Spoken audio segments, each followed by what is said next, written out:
What's up, everybody? Welcome back to Crossplay, our video game podcast here at the Whatnauts.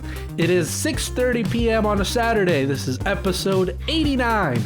Coming up on today's show, PlayStation has given us a buffet the likes of which the gods could only dream of, my friends. Deathloop. Fuck, I messed up, dude. Don't worry. Just keep going. Deathloop is out this week, and we are live for the very first time on Twitch. So, for podcast listeners, if you are listening to this or watching this on YouTube, there will be things going on like that, like how I just screamed "fuck" because I messed up. Yeah. Since we're live, I'm just gonna keep going. You know what I mean? So maybe we could probably professional podcast hosts, you're just gonna keep going. Keep going, yeah, like keep shooting. You know what I mean? Keep filming. Yeah. Anyway, we'll get to all of that in a little bit. My name is Gino Viteri, and as you just heard, I am joined by Kyle Springer. What's up, Kyle? Hey, how you feeling? Nice shirt, Gino. Heck yeah, dude. It's a pretty cool shirt you got there. I have the hoodie version. Shirt, doing your thing. I have the hoodie version. Hell yeah. Where did you find this shirt, Kyle? Did you buy it from the store? A small website called Amazon.com. Okay. Maybe TJ you've Maxx. never TJ Maxx. heard of it. Well, TJ Maxx / Home Goods. They are both pretty similar in design. What? It's the exact same design. It's the exact same design, yeah. Kyle's doesn't have a Kyle, can you raise hoodie. it? Oh, What? it does. I thought I didn't all the have same the stuff. controller. Wait, I don't have the controller. Exact same stuff. I don't have the controller, dude. Look. Yours is fake? What the Bro, heck? you got the fake one. I got mine at TJ Maxx though. You see, TJ it's the Fakes. PlayStation. Okay. Yeah, I'm so confused. What As you controller- just I can heard see as both well. controllers. You keep interrupting me, man. Well, I'm on Ignacio brand. Rojas. I'm on brand with the fall season because I have a trick or Alan treat Busby. shirt on. So Okay, who wants to say hi first, Alan or Ignacio? hi. Also, I have a DC shirt. So, Okay. yeah. Ignacio Rojas, what's up? How you doing, man? You have a I'm DC doing shirt? good, Gina. How are you? I'm good, man. I'm doing all right. Cool. Pretty well. What about you, Alan Busby? How are you doing? I'm You feeling better? As we already know, I'm tired, but it's the fall No. season. You're not. Well, I mean, You're not tired. You were tired. 30 well, I minutes. mean, just because I hit my start being awake doesn't mean I'm not tired. Well, we're all kind of tired, huh? I should think. Wow. Just of it. Of it. You know what I mean? Some of Anyway. us work a lot of hours, Gino. Some of us work Anyway, hard. I wanted to- calling out Gino, huh? Before we get into what we've been playing, I wanted to talk to you guys for a second. Except Kyle. Me and Kyle are in good faith. We're in a good grace. He's in my good graces right now. I posted about a week ago. I said, "Hey, Kana's coming out in 2 weeks." Kana. Yeah, that's how you pronounce it. Can't even say the name. You pronounce it Kana. Kina. No, Kana. He's just a fake Kina. fan. Fake Canna. I make the Watch the Canna. trailer. Watch the trailer. Anyway, so I tweeted, Fake "Hey, fan. Kana's coming out in 2 weeks." By the way, very excited. A lot of people like that tweet. I'm excited for It was a Spooder bang. Me. Actually, I Banger don't of a- remember if it is Kano Kina. Banger of Spooder. a tweet. And Ignacio says, I should actually pull it up, but what do you remember what you said exactly, Ignacio? Because all I remember is that you tried me. That's what I'm saying. You tried me. So Ignacio tried me. Could pull it up. Ignacio tried me, right? On Twitter? It's And you then- said it's your tweet, right, Gino? Yeah, my tweet. And he said, "Oh, I think you meant to say Lost Judgment or something else or whatever." And then I have it responded. here. Okay, what'd you say? Alan, did you find it? No, I'm trying to look for it. Okay, so you said Kina comes out in 2 weeks, by the way. Yeah. I responded, yes, but Deathloop comes out in a week, and Lost Judgment comes out in 16 days, so... All right. And then you How said, many I'm likes talking did about my tweet? How many likes did my tweet get? 2. 24. What about yours? 0. Because it's a reply. It's a Stupid, reply, dude. okay? Okay, It's a reply. so and then I responded with, "I'm only talking about Game of the Year contenders, right?" So Then I said, huh? You sure? It doesn't seem like it. okay, so I didn't respond to that, right? Because this is my response. No, you did. I did. What did I say? You put out a gift saying that's my opinion. Oh yeah, I did. Okay, but then you tried me again, Ignacio, because I said something else. Did I? The next day, and then you were like, "How dare you?" You were like, "How dare you?" I forgot what it was about, but you said, "How dare you?" Okay, so this is what I'm getting at, guys. This is what I'm getting at, because this is where Alan comes in, right? When you said Tales of Arise and True Colors. Okay, Tales of Arise and True Colors are for me. Deathloop will have to wait, and I said, "How dare you?" Exactly. And it's true. So, how dare you? So this is what you're doing now. So you are attacking my gaming taste.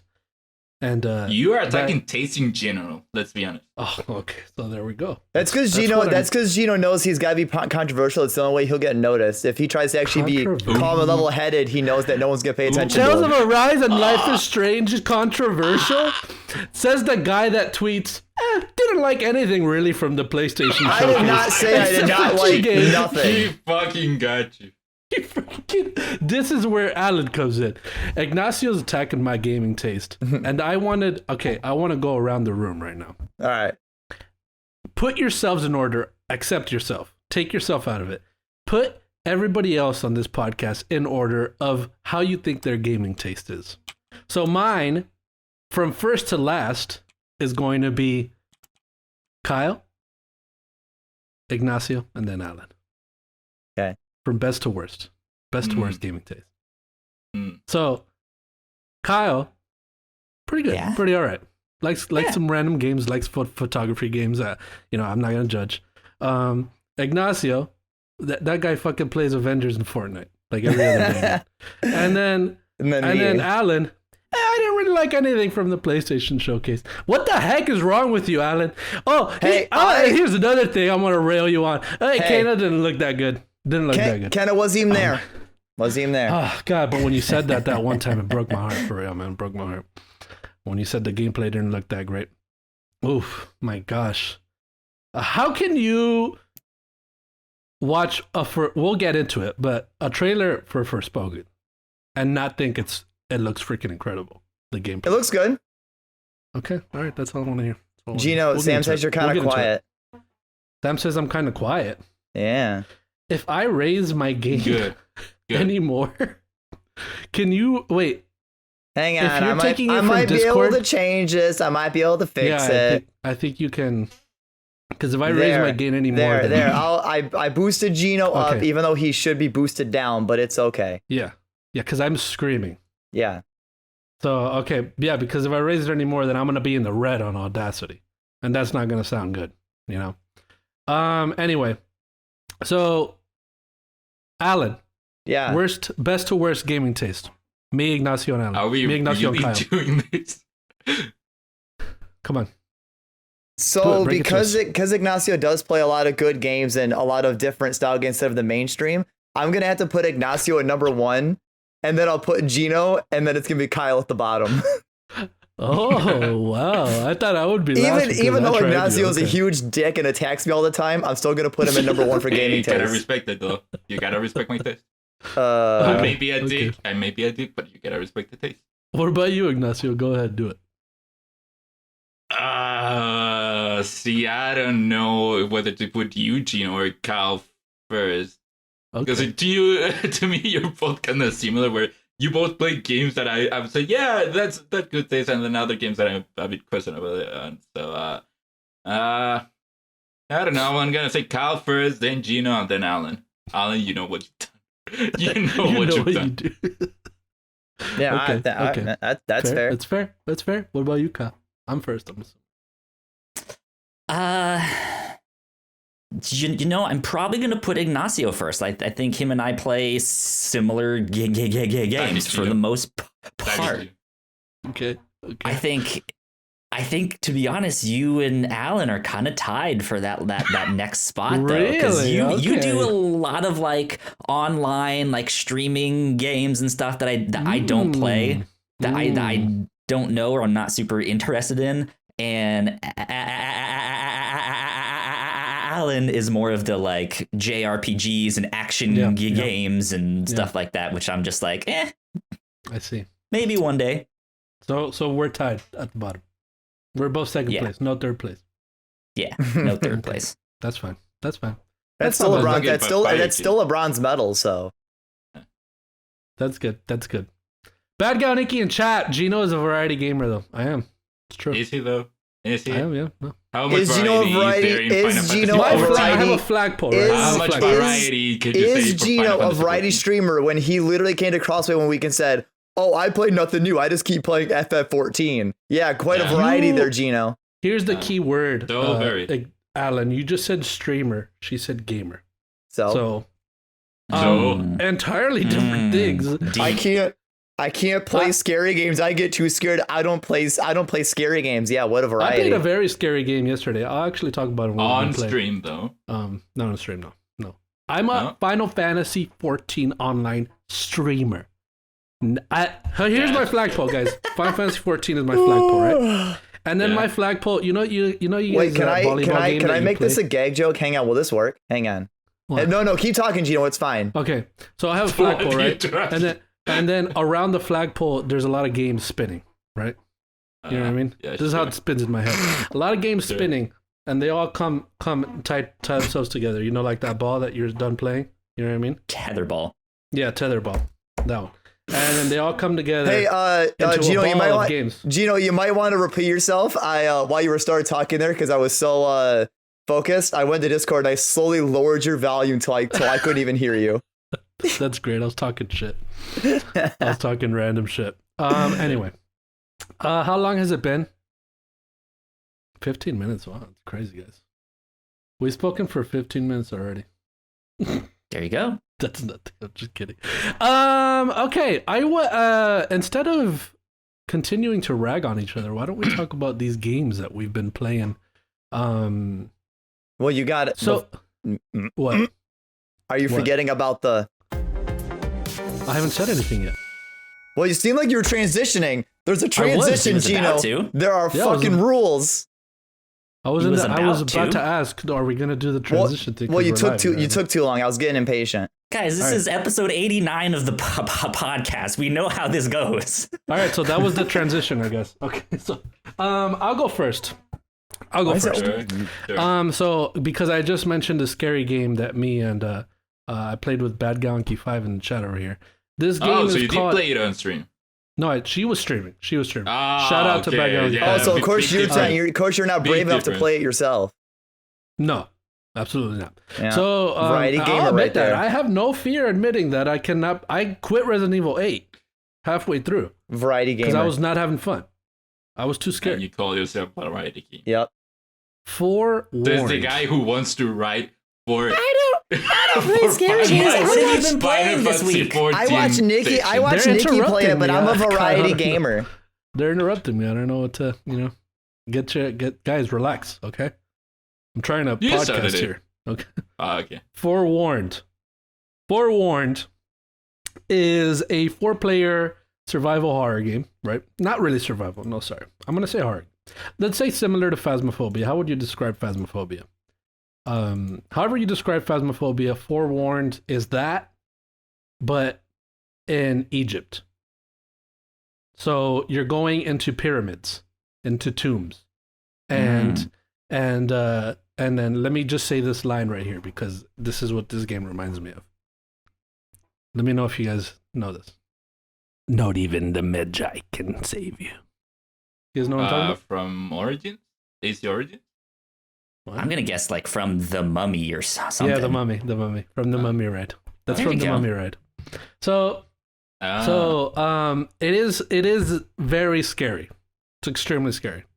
I think scarier than Phasmophobia, because the thing about these two games, they're exactly the same, just a different skin on it, right? You are you have your camera, you have your flashlight, but in this one you have a torch as well. And you're going in there and you're doing these certain objectives to find out or discover which sort of monster it is. They call them Magi's, which Magi it is, right? So I think it's scarier because the difference between these is Phasmophobia. These are things we know, right? We're going into a house. I know what a house looks like. I know where the basement is. I know the kids' room, computer room, living room. Here, I have no idea what the inside of a catacomb looks like, right? So not only am I afraid because I don't know what I'm getting myself into, right? But there is things that I have no idea what I'm gonna see, what I'm gonna run into. So there's also traps in this one, because you're in the catacomb. Obviously, they have traps, to protect the mummies from being defiled, right? And they have the different kinds of monsters, right? Like in Phasmophobia, how you have a different ghost or whatever.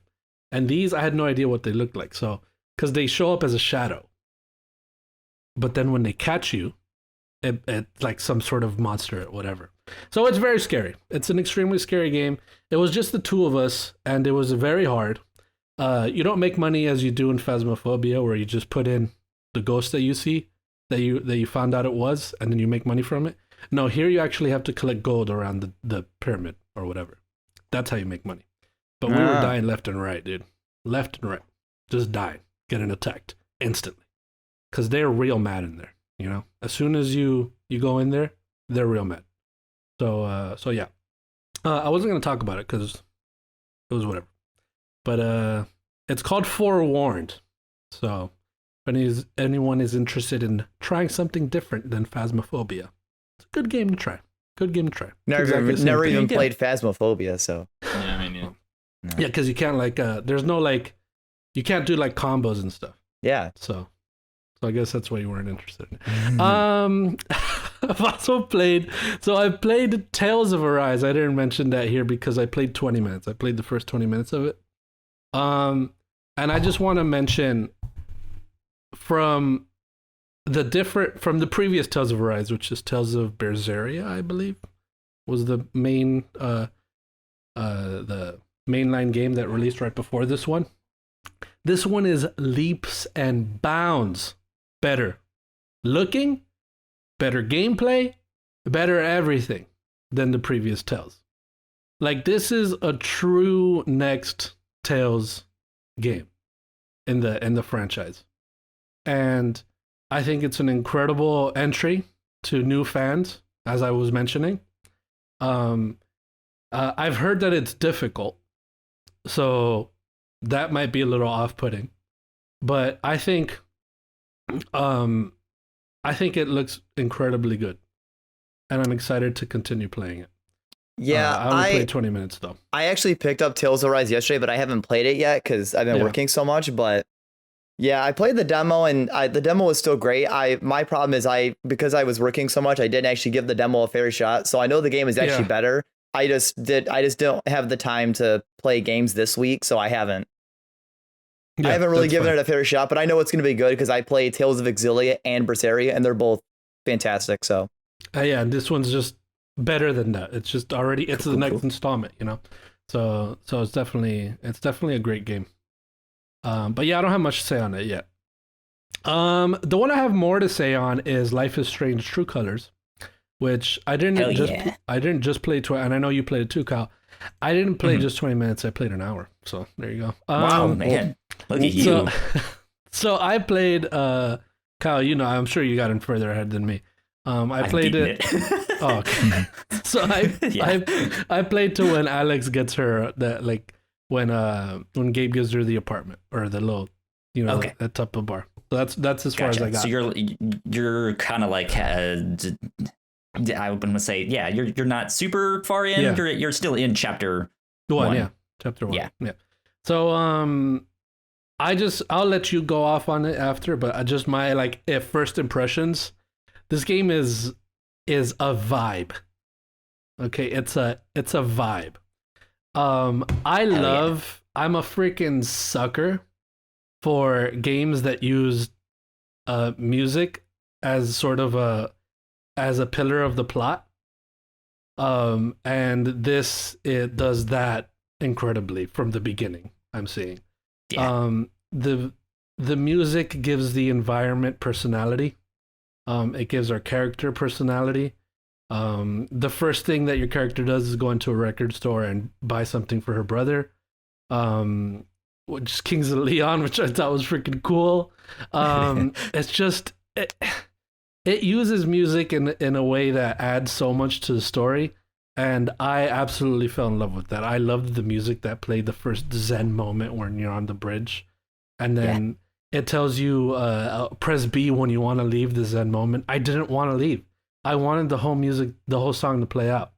And I feel like that's what I'm going to be doing for every single time that happens.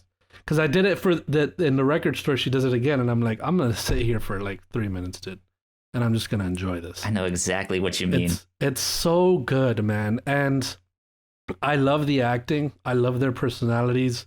When you're choosing what Alex is going to say, you're the one making the decision, but she makes it her own, which I love. And what I noticed was one of the first lines, I made a weird one, and she said something. She's like, I don't know why I said that. Because I feel like she, as a character, has her own personality that is different from me as a player or me as a person. So I find myself talking in a way that I think she would too. And I think that different players playing this game are either going to do something like that, or they're going to make decisions based off of what they would do. So I don't know how you did it, Kyle, but I see myself trying to make the decision based off of what Alex would like, as far as I've known her. So I love it, though. I'm loving it, and I can't wait to get back into it. So you go ahead. Yeah. So I played through the entire game. And yeah, it's a wonderful game. I am a huge fan of the Life is Strange series. Life is Strange 1 is one of my favorite games of all time, and all of them do that stuff with the music. Yeah, where they have moments where a song will start playing, and it's just this like really cinematic. Like it'll like have these like different camera angles and stuff that you don't normally see in a video game. It looks like you're watching a TV show or something. But it's this game I think is one of the better ones in the Life is Strange series. I don't know if I'm willing to say it's the best one. But it's really cool to see where this series has gone and how it's matured in its storytelling. Yeah. Just for a small bit of context, the Life is Strange, the first game was made by Don't Nod. And then Deck 9 came in and they made the prequel.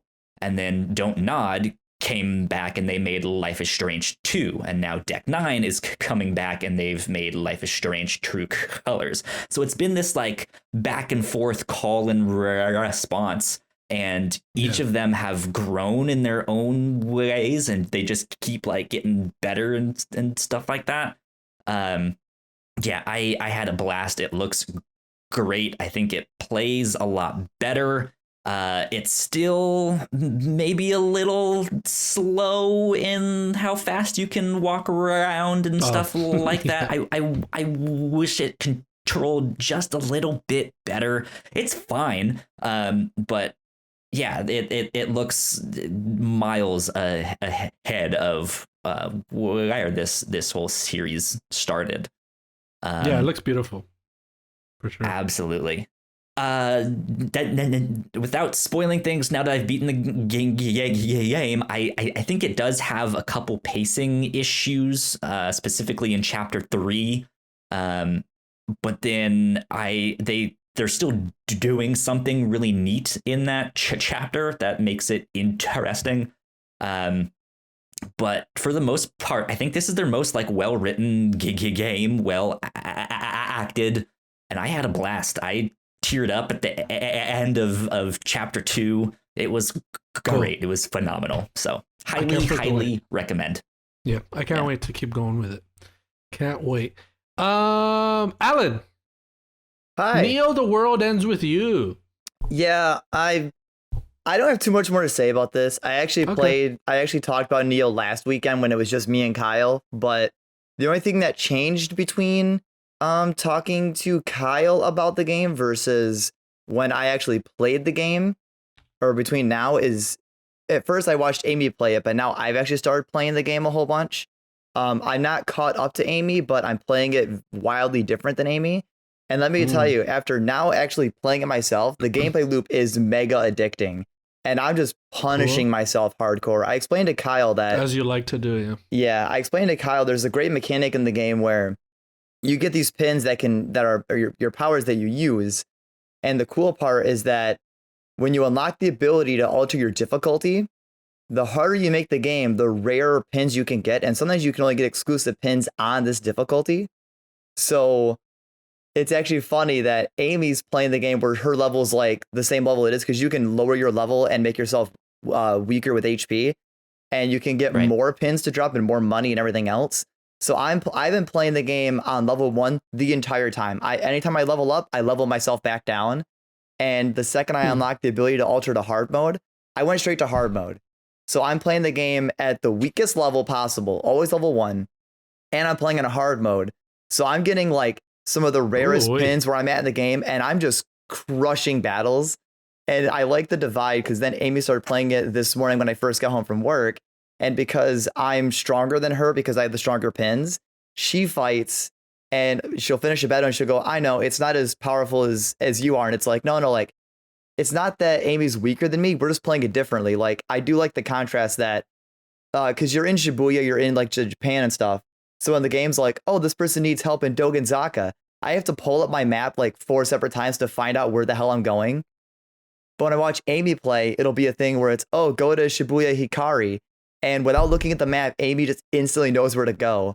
So I think it's funny that I'm better at like the combat because that's just the kind of gamer I am. But Amy is way better at organization, directions. Like she's just way better at knowing where to go and what to do. So I just like that contrast. But yeah, I'm playing it. I'm still not super far in it. So I already know all the story because I'm watching Amy play the story. But can't recommend the game enough. Cannot recommend the game enough. It's so good. Sounds good. Awesome. Ignacio, I Expect You to Die 2 is a game that I feel like I've heard of and seen, but I think I'm thinking of the wrong game. You might be thinking about the right game. So I Expect You to Die was a game that came out a couple of years ago. It's a VR game, and it is very much inspired by Bond in a certain way because of the style of it, but also it is kind of like a bit of like an escape room. So you are playing as a secret agent. It is all in VR, and it is made for you to be. You do not need to move necessarily. The game is designed for you to play sitting down, and so all of the levels are built around you sitting down. For example, for I Expect You to Die 1. You start out in a car, sitting in a car. And so for that game in particular, and for I Expect You to Die 2, I Expect You to Die 2 is very much all the things that you like from the first one are back here. So it is very much you are put into this situation where you are tasked with a mission.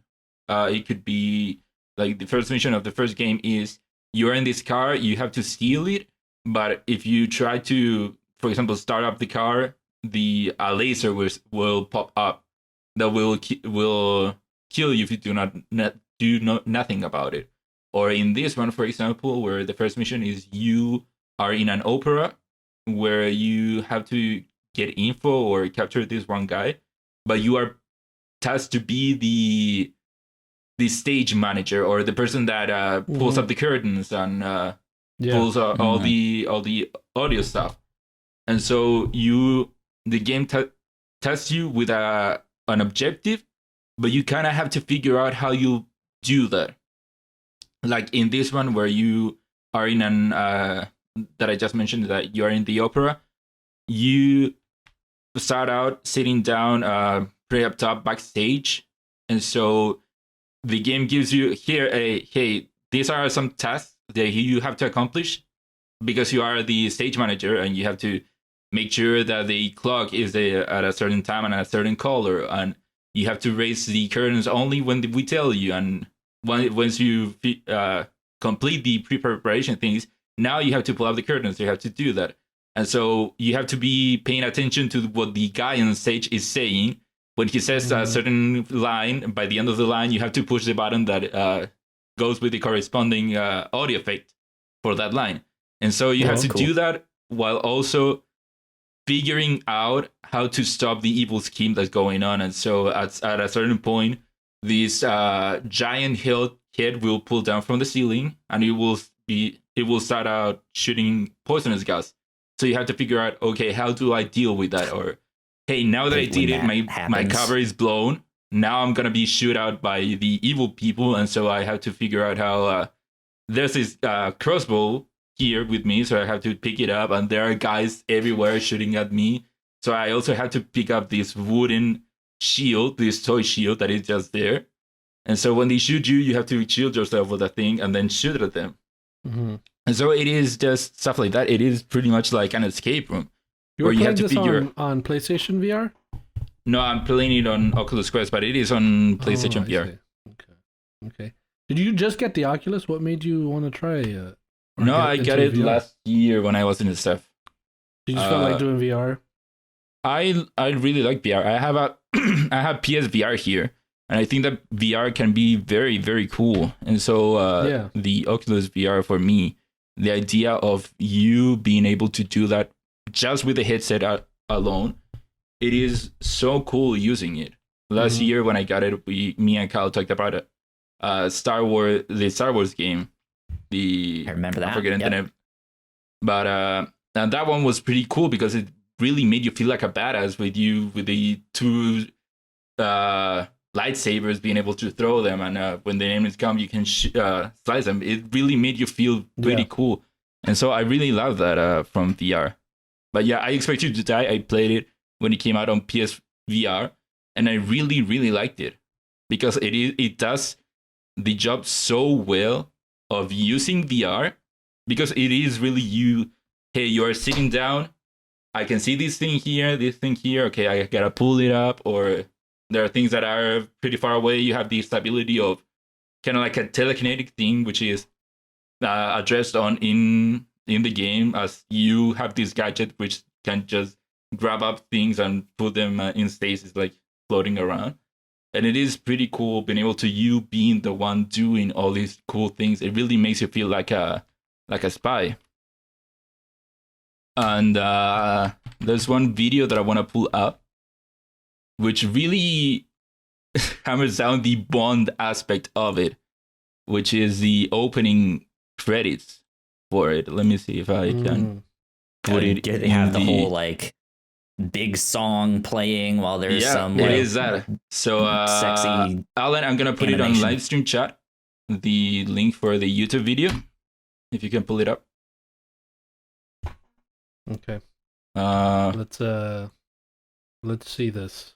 Yeah. And this is the beginning of this. This is the opening of it. You pretty much play a mission before it, which is just getting you familiarized with the controls, and then it cuts to what you're about to see, and you have to remember, this is you there. You can see it a bit there with the head movements and all. This is you there, being surrounded with everything that's going to happen here. So Alan, if you can just keep it a bit, skip it like a couple of seconds forward, go skipping it around. Interesting, yeah. So it is pretty much a Bond opening, but happening around you, and it has also there's a song playing. That is really cool, yeah.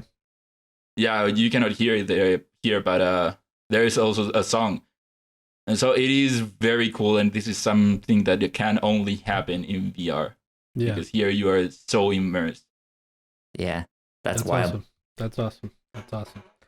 Aside from that, Ignacio, do you have an update on your Metal Gear playthrough? I just finished yesterday Metal Gear Solid 4. I talked about a bit of my thoughts of it last time. One of my problems with Metal Gear Solid 4 is that it is more action than tactical espionage. The game kind of expects you to be more shooting people rather than sneaking around, being all sneaky, and that you can even see that with the new mechanics with the game, where it has a much bigger emphasis on guns, on shooting. On the previous games, you were really guns were few and far between, and that's also true for ammo. But here in this game, they added the new thing, which is Driven Shop, which you at any time can just purchase a weapon, and you, as much as you want, you can purchase ammo. So even if you are in a boss fight, you run out of ammo, you can just buy more ammo, which wasn't a thing on the previous games, where it was really more about not trying to evade encounters and trying to think around. Whereas in this one, I think that the stages themselves do lend themselves more to be action stages than sneaking stages. But still, even with that, for the time being, I think that the game, for the time that it came out, I think that the game was, I can see why it got so many high scores. And also the story itself, it is still Metal Gear as shit. Even to the end of it, I really like how it is really them closing this Solid Snake saga. It does really feel like this is the ending of the Solid Snake saga, and we are bringing back people from MGS1, MGS2. We are tying every other loose ends up, and we are giving Solid Snake a send-off. And I think that the game does that really well. And so, again, this is a game that has been out for many years. Everyone knows how great it is. But yeah, I'm glad I got to replay it now. Awesome. I found the trailer from 2007. Are you gonna? This is a very old game. Yeah. Are you gonna play 5 now? I'm going to play Rising next, which I have never played, and then I'm gonna go back to Peace Walker, and then I'm gonna play 5. Rising is really good. The music in Rising is top tier. The only thing of Rising that I played was the demo that came out on PS3, which I really liked. Me too. Rising is so good. Yeah, I played it as well. Cool. All right, my friends. Now we have to get into the meat of it, the real meat of it. So we're doing this. We're going directly into the news, but before we do that, we put a lot of hard work into the shows that we make, and yes, we make multiple different shows here at the Whatnauts, and we'd love it if you would check them all out. You can find out more information on our website at thewhatnauts.com, as well as your favorite podcasting platform of choice. When you type in the Whatnauts, all of our shows will pop up right there. Just don't forget to give us a nice rating and review if you like the shows. If you want to support what we do here at The Whatnauts, patreon.com/The Whatnauts is the best place to do that. You can support us for as little as $1 a month. You can get all kinds of exclusive content at the $3 tier. You can also get a shout out and thank you on all of our shows at the $5 tier. You can support us on Twitch by subscribing to our channel at twitch.tv/The Whatnauts. And we would love to have you all join us for our live streams and talk with us in the chat. And lastly, we have merch. If you want to grab yourself a shirt or a sweatshirt or a mug or something else, go to thewhatnauts.com/store to pick up some merch today. I want to shout out our Patreon supporters at the $5 tier and above. Is that what you want me to do, Kyle? Yeah, do it. Yeah. Okay. Yeah, let's shout out our Patreon. Don't interrupt me. You guys are interrupting me so often this episode. It's incredible. Let me shout out our Patreon supporters at the $5 tier and above. Sam Jatanamas in the chat. Thank you so much for supporting us at that tier. We are actually recording a Patreon exclusive episode right after this, an ice cream social of sorts without ice cream for some of us. I don't have any ice cream on me, but Boo. I do have the best ice cream I've ever tried in my life, which I will talk about there. So there you go. There you have That's it. for people at the $3 tier and above. There you go. All right. Awesome. You have ice cream, Sam? You can come. Whatever you want to do. Are you live streaming? Are you live streaming whatever it? you want to do. Are we live streaming? We are not. No, This is a Patreon. Yeah, Patreon exclusive episode. Gino, I don't know if you want to shout out any new episodes that we did this week in particular. We did over here at the Whatnauts, the review show for all the Digimon shows, which I assume is what you want me to talk about, Ignacio. Yeah. So Ignacio, Alan, and Melissa got together to review. And Kyle a little bit. You talked. I was in the back there, chilling like a villain.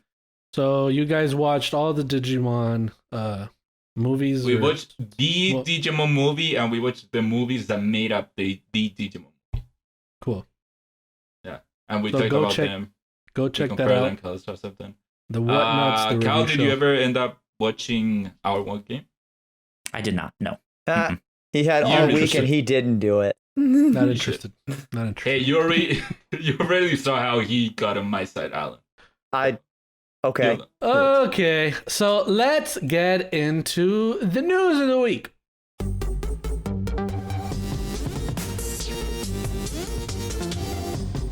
You're welcome. Okay, you're welcome. Thank you. All right. So before we do that, I do have to shout out one more thing. We will, on our YouTube channel, have a new thing of the reactor core coming very soon. It will also be on our podcast version of the Captain's Log that's coming out this week. I got my hands on one of these bad boys. How'd you do it? Mountain Dew Flamin' Hot. How'd you get it? So they were all sold out and I missed it. But my girlfriend bought me one online somewhere and it got there like half an hour before I already did. It's already up. Well, it's not up yet, but it will be up yet. My reactions to one word for us here, Kyle. Good or bad? Find out. It's in the middle. Like it's not bad, but it's not good. There's either. no way. There's no way it can be good because Mountain Dew is too sugary, so it's nasty, and Cheetos are just overrated. They're not that good. You're wrong about Mountain Dew. Mountain Dew is life. You're also wrong about Cheetos, dude. You're also wrong about Cheetos. I don't know. Yeah, just have bad tasting games on it. I'm sorry you can't handle the fact. Like, I can get behind Cheetos Puffs, but hot Cheetos, y'all fucked up. Cheetos Puffs over regular Cheetos? Yeah. What's wrong with you, man? But like hot Cheetos, literally Amy will sit there and show me I don't get hot why Cheetos are nasty. Why do you need to suffer while snacking? Why? Dude. That's not suffering, dude. Wow, dude. I gotta agree with Alan on the Mountain Dew. I gotta say I was a bit disappointed when I tried it out. It is just a sugary Sprite. Like, okay, Sprite is better than Mountain Dew. I'm gonna be real with you. I used to love Mountain Dew. I used to love it. And then a long time ago, I stopped drinking. What's the story? I stopped drinking Mountain Dew for I think a month or so because obviously all the sugar is bad for your teeth and stuff. And then because I didn't drink it for so long, I then one day had a Mountain Dew. And because I didn't have it for so long, when I had it again, it just tasted so syrupy. And it was like, oh my God, this is nasty. Okay. Sprite's the better Mountain, let's be honest. Well, Sprite's also bad, so. Wow. God, let's just move on before he says something else. Number 1. So we got a very PlayStation-centric episode this week, my friends. Because PlayStation gave us their first showcase in almost a year, not over a year, almost a year. The last showcase was when they revealed the PS5, and that was September 16th when they did that. That was that showcase. We had a showcase on September 9th, this past week. And let me tell you, my friends. Hold on. Give me a second. Uh-oh. Yes. What's he up to? Taking off his headphones, taking off his glasses. He's turned away from the camera. He's removing his skin. Oh my God. Future's looking real bright, my friends. Future's looking real bright. Yeah. Wow, nice sunglasses you have on there, Gino. Thank you. Yes, for audio listeners, I just put on sunglasses. Were you guys quiet the whole time? Even though we know that he has Google Docs in dark mode, I don't know how he's gonna read anything like this. So the future is looking real bright, my friends. PlayStation gave us an incredible showcase. I tweeted, if you think the showcase is bad, you are a spoiled brat. Because this one had something for everybody. No, it didn't. It didn't have something for everybody. But I think in general, we'll go into our thoughts in general right now. Before we go into it, there is not 18 games to talk about. We won't obviously go into. We could. We do not have much to talk about. Just rapid fire through them. Rapid fire through them, and then we'll talk about highlights at the end. Hold on. I'm mentioning every single game. We don't have to talk about all of them as extensively as some of them. Okay. So there we go. General thoughts. I'll start with myself for the PlayStation Showcase on September 9th. I think it was very incredible. I think it started strong. I think at some points it did slow down, but as expected with every showcase. Mm-hmm. And I think it ended incredibly well because it ended as I expected, which is the way it should have. So I think there was an incredible amount of announcements. There was one huge surprise that I did not expect at all. I think the way it started with, first of all, I want to talk about, because I don't have it written up here, the beginning ad trailer or whatever. The chess ad. Yeah, someone tweeted. I thought this was funny because during it, people live tweet or whatever. Someone tweeted, guys, they finally did it. Chess 2.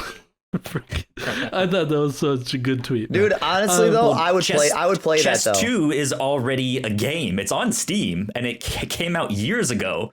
Honestly though, I would play that. Concept. Like if that was a video game, I'd play that. So anyway, this trailer, it's on Steam. You can buy it. Go no, play it. I mean the game from the thing from the trailer. I'd play that. Yeah. This trailer was incredible, first of all. Let me just real quick finish. I just want to mention the music. Yeah. The music from the trailer is the same music from the Wonder Woman 84 trailer.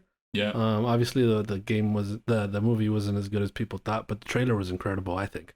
And this trailer was freaking fun. I thought it was great. I thought for a very long time it was a chess game.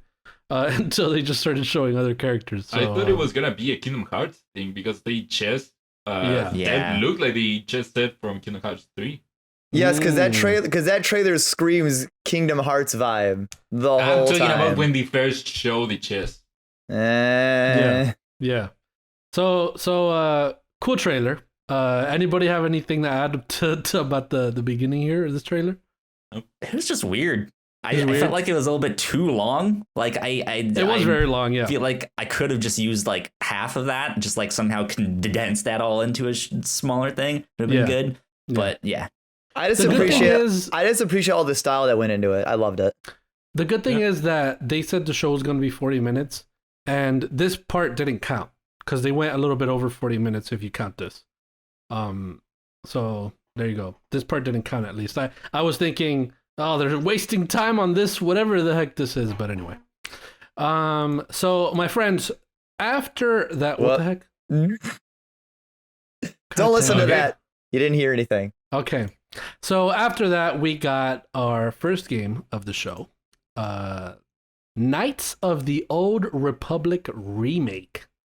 So I wrote up a little bit here. Aspyr has gathered the best talent across the industry, including veterans who have worked on RPGs and some members from the original KOTOR to bring back the game fully remade, and it is a console exclusive at launch for PS5.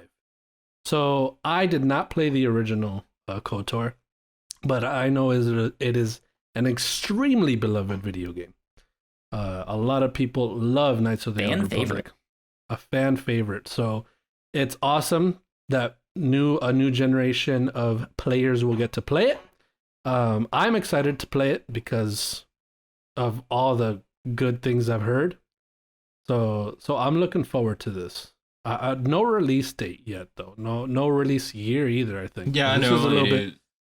There's a little ways out. Ignacio, you excited for this? Or have any of you guys played? Who has played? Who has played this KOTOR? Nobody. Nobody. Nope. Okay, go ahead. No. Ignacio? No. Yes and no. Like I said, I never played the original KOTOR or any of the other KOTORs that came after that.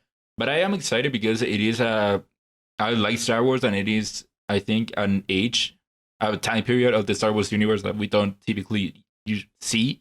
We usually see things from like episode 3 onwards. And so I'm really excited to see what they do with this one. And I know that the original one was turn-based, but I hope that they make it a bit more actiony, kind of like when we went from 7 to 7 remake. I did not know it was turn-based. I think a friend of mine said that they're making this one, like the 7 to 7 remake. They're making something like that. They have an opportunity to do that. They've expressed that that's kind of what they're doing, but they haven't said exactly like what that means for the game. If they are making it more actiony or who knows what. But yeah, they're just like, it's a remake / remaster, but we have the opportunity to maybe fix some things. So they spoke about it after the show. They talked a little bit about it, and in the PlayStation blog they spoke about it. I don't see anything wrong with them saying just remake, because I feel like this is probably remade from the ground up. It's their biggest project ever. I mean, you'd assume so. I say something akin to Demon Souls, where they're gonna have the same gameplay systems, but just graphically remade from the ground up. Well, Aspyr, from what I know, Aspyr has done the ports of other Star Wars games. Yeah, they have done. They've like Racer or Jedi Racer or whatever. Yeah, so if this is indeed from the ground up remake, it would be a step up from them. Pretty huge step up. I think that's maybe why you would think, oh, is it really a remake or is it more of a remaster situation? Since we do not know anything about. The thing that I think is that it's sort of difficult now to put remake on your game and not have it be anything less than something like Resident Evil or Demon Souls or Final Fantasy VII, because all of those games have remake on them, and they are from the ground up remakes. So if you're gonna put remake in the title of a game, then it's going to be that, I think. If not, just put remastered or Kingdoms of Amalur Re-Reckoning, something like that. That game should came We're in a point where the term remake and remaster are definitely like can really mean anything. They are sort of the definitions are weird, but in my opinion, if you're seeing remake, you're seeing something like Resident Evil 2 remake, you're seeing something like Resident Evil 3 or Final Fantasy 7. So whatever. But yeah, very exciting. So a lot of people excited for that. Number 2, my friends, here we got Project. Also, before we move on, we have to mention that this will be at launch a PS5 exclusive. As I did. PS5 and PC. Did you hear me mention it? No, but I wanted to talk a little bit about it. Do you guys think that it is indeed only timed, or is it going to come out eventually on the Xbox? Because the original one was an Xbox game. I think the way they talk about it is very deliberate. They're saying console exclusive at launch. Yeah. So that already there explains that it's just at launch. Plus it didn't have the PlayStation like studio logos, so I just assumed it was eventually going to come to other systems anyways. Exactly. Yeah. That's true. That's true. Yeah. A series or a game that was previously only on Xbox. And now coming to PlayStation exclusively at launch. So that's cool. So let's move on to the second one here, Project Eve, which I know Alan tweeted that he named that one out specifically. So I'll get your thoughts on it real quick, Alan, after this. Korean studio Shift Up has given us a closer look at their action RPG, which was announced back in 2019. Shift Up is previously known for its mobile games such as Destiny Child, a real-time battler, not the American girl group comprised of Beyonce Knowles, Kelly Rowland, and Michelle Williams. So, Alan, what did you think? Honestly, when I saw the trailer for Project Eve, because I didn't watch all the trailers after the showcase because I had to go to bed, but I watched generally most of them were ones that were intriguing. And when I watched Project Eve, I loved it. I don't honestly know anything about it, and I don't really need to, only because for me, in the showcase, Project Eve kind of hit all the beats. It had a bit of story. It had the cool kind of like CG looking stuff in it. But then for me, the biggest thing is that it actually showed quite a bit of gameplay of the game, which for me, that was the selling point as to why Project Eve looks so good. And plus the gameplay, obviously the type of gamer that I am, Project Eve's gameplay style looks right up my alley. When I was watching it, I agree with Mugglenator on Twitter, or Andrew, and we both agreed that it kind of gives like a Devil May Cry, Scarlet Nexus, and Bayonetta, kind of like a fusion, a little bit of all three of those, because some of the dodges in the trailer. You don't think Nier? A little bit too, but I didn't get a Nier vibe because so basically you're saying a JRPG. Yeah, but more specifically though, like when she dodges in the trailer, it really looks a lot like how Bayonetta can kind of dodge. Yeah. But the environments of just the aesthetic with kind of the demented monsters gives me that Devil May Cry vibes of demons. And just kind of the movement, and because this isn't this one I can't explain. It just also gives me Scarlet Nexus vibes, and that's probably because it looks super anime looking. My only concern, and this will ring true to every single game they showed and any game I see forward, is there's so many games that even when they show gameplay, games can look incredible but not play very well. Scarlet Nexus looked incredible. Scarlet Nexus was a great game, but it wasn't quite as fluid and, I guess super hard on the combo experience as the trailer made you believe. Biomutant looked really good and incredible with the combat in its trailer, and that game was very lackluster. So while I'm very excited for Project Eve, I also have that bit of skepticism where until I play the game, I'm excited, but it could just be made to look really good. It might not be as good as it looks, but I'm hopeful because I think it looks incredible. Yeah. A few things I want to point out is the enemy design. I think the enemy design looks freaking wild. Yeah. Some of the enemies look genuinely scary, which I think is cool. I got, as soon as the trailer started, I for some reason thought Bayonetta, so it does give that vibe. Yep. Then I thought this was Parasite Eve.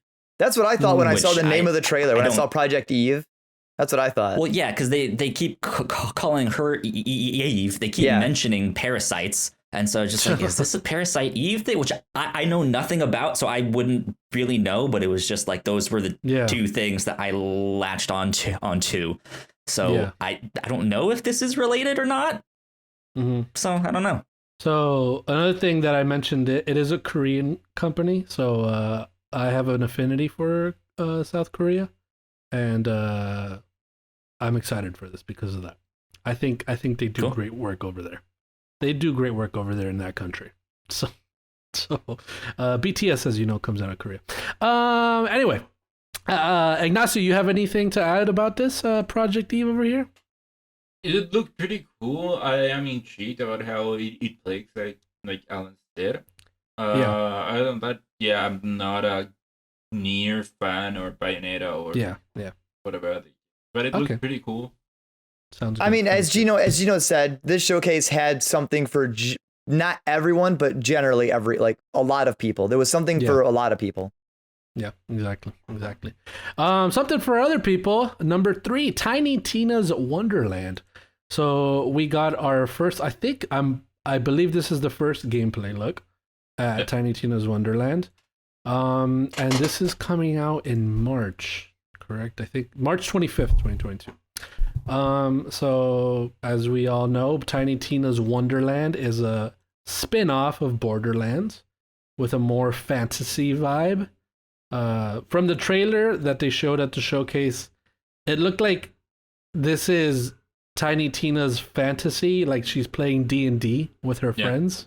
Mm-hmm. And that's what we're playing as. So as you can see there, she was playing D&D.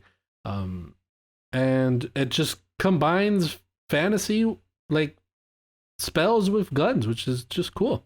Yeah, it looked pretty much like Borderlands, but if you added more fantasy elements to it. You still have your guns, still have all your loot and your crazy weapons, but it has more of a fantasy vibe to it than Borderlands. I don't know if, for example, in Borderlands we saw swords as a type of weapon. I don't believe we did. No. I think it was only as a melee attack for one of the classes. But did we ever see melee weapons at all for Borderlands? Yeah, I don't think so.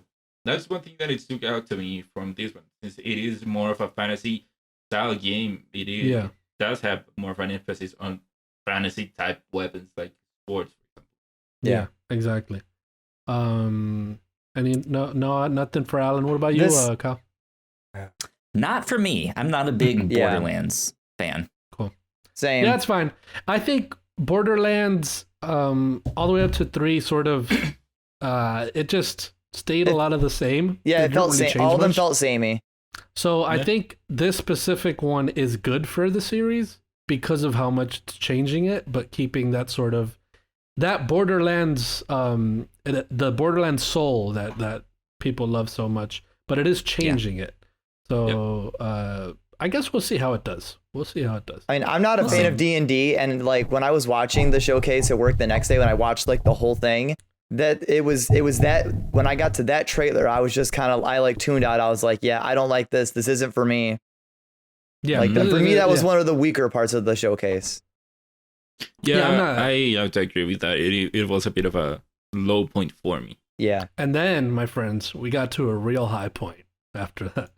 After Tiny Tina's Wonderland, we got a new trailer for Forspoken, and this is my game of the show. I don't know about you guys.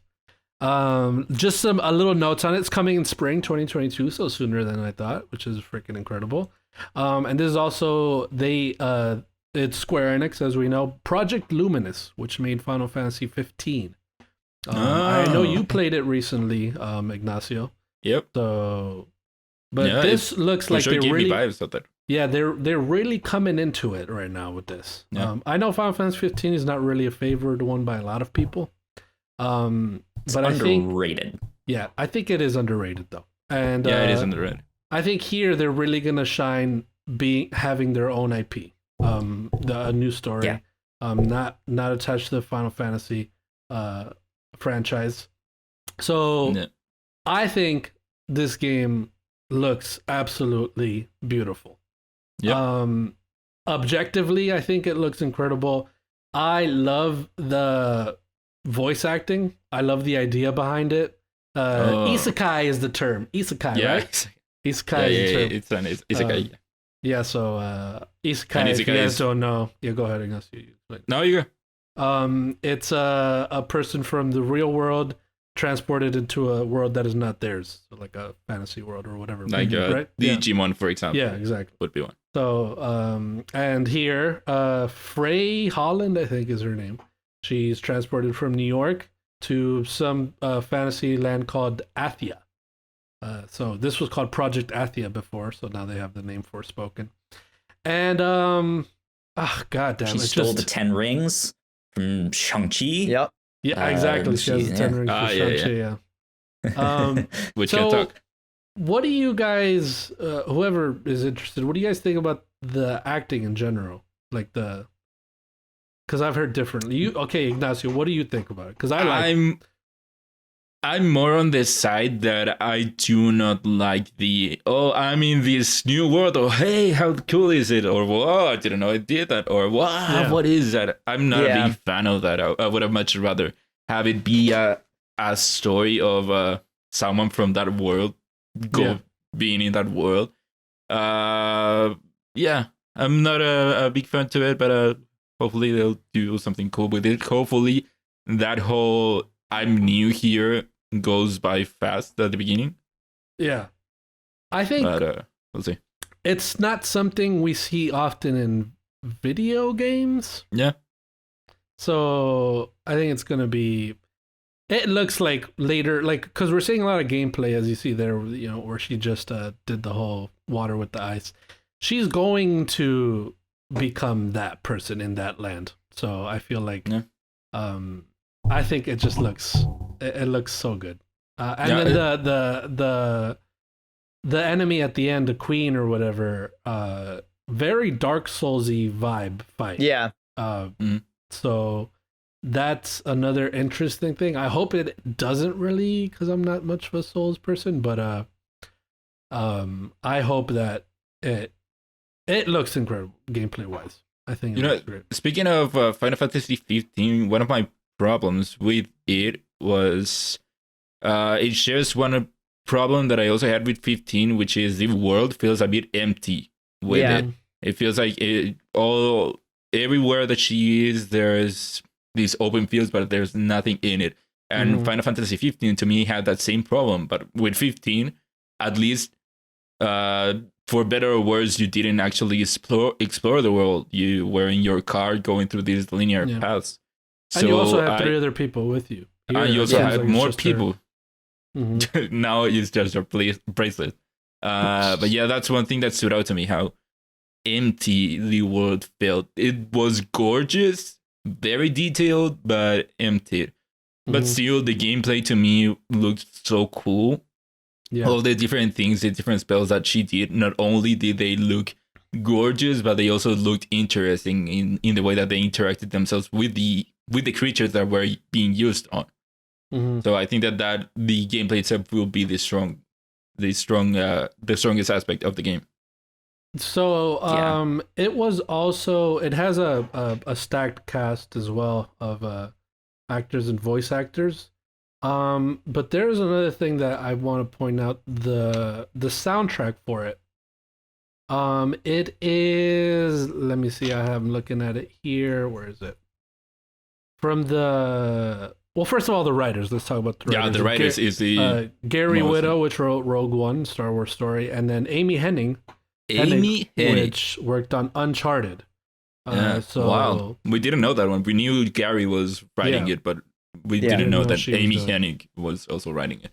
So her coming on there is very good. That's a good sign. But here we go. The composer for BioShock and Left 4 Dead, not Left 4 Dead, Walking Dead. No. The track was composed, by 2 people. The BioShock, which has Gary Scheinman, which has composed BioShock, sorry, and Bear McCreary, who has done music for God of War and The Walking Dead. So them 2 came together to compose music for this game. So I think that's going to be incredible. I'm looking forward to it. Alan, this had gameplay somewhat. Do you think it looked good? Yeah, I think the gameplay looked all right. I mean, there's a lot of stuff happening with, and again, we're kind of seeing it, so there's no deep dives to the gameplay. Same thing. Yeah. It looks good. I agree with you. The acting was great. I wasn't a big fan of all the constant talking of the lead throughout the trailer. Like, I would rather it. I feel like if it's this big empty world and she's like alone, I almost kind of prefer the trailer to have a little bit of more of like a I'm alone kind of like somber tone. But with her amazement, it just kind of felt fine. But I just feel like it was a little bit too much.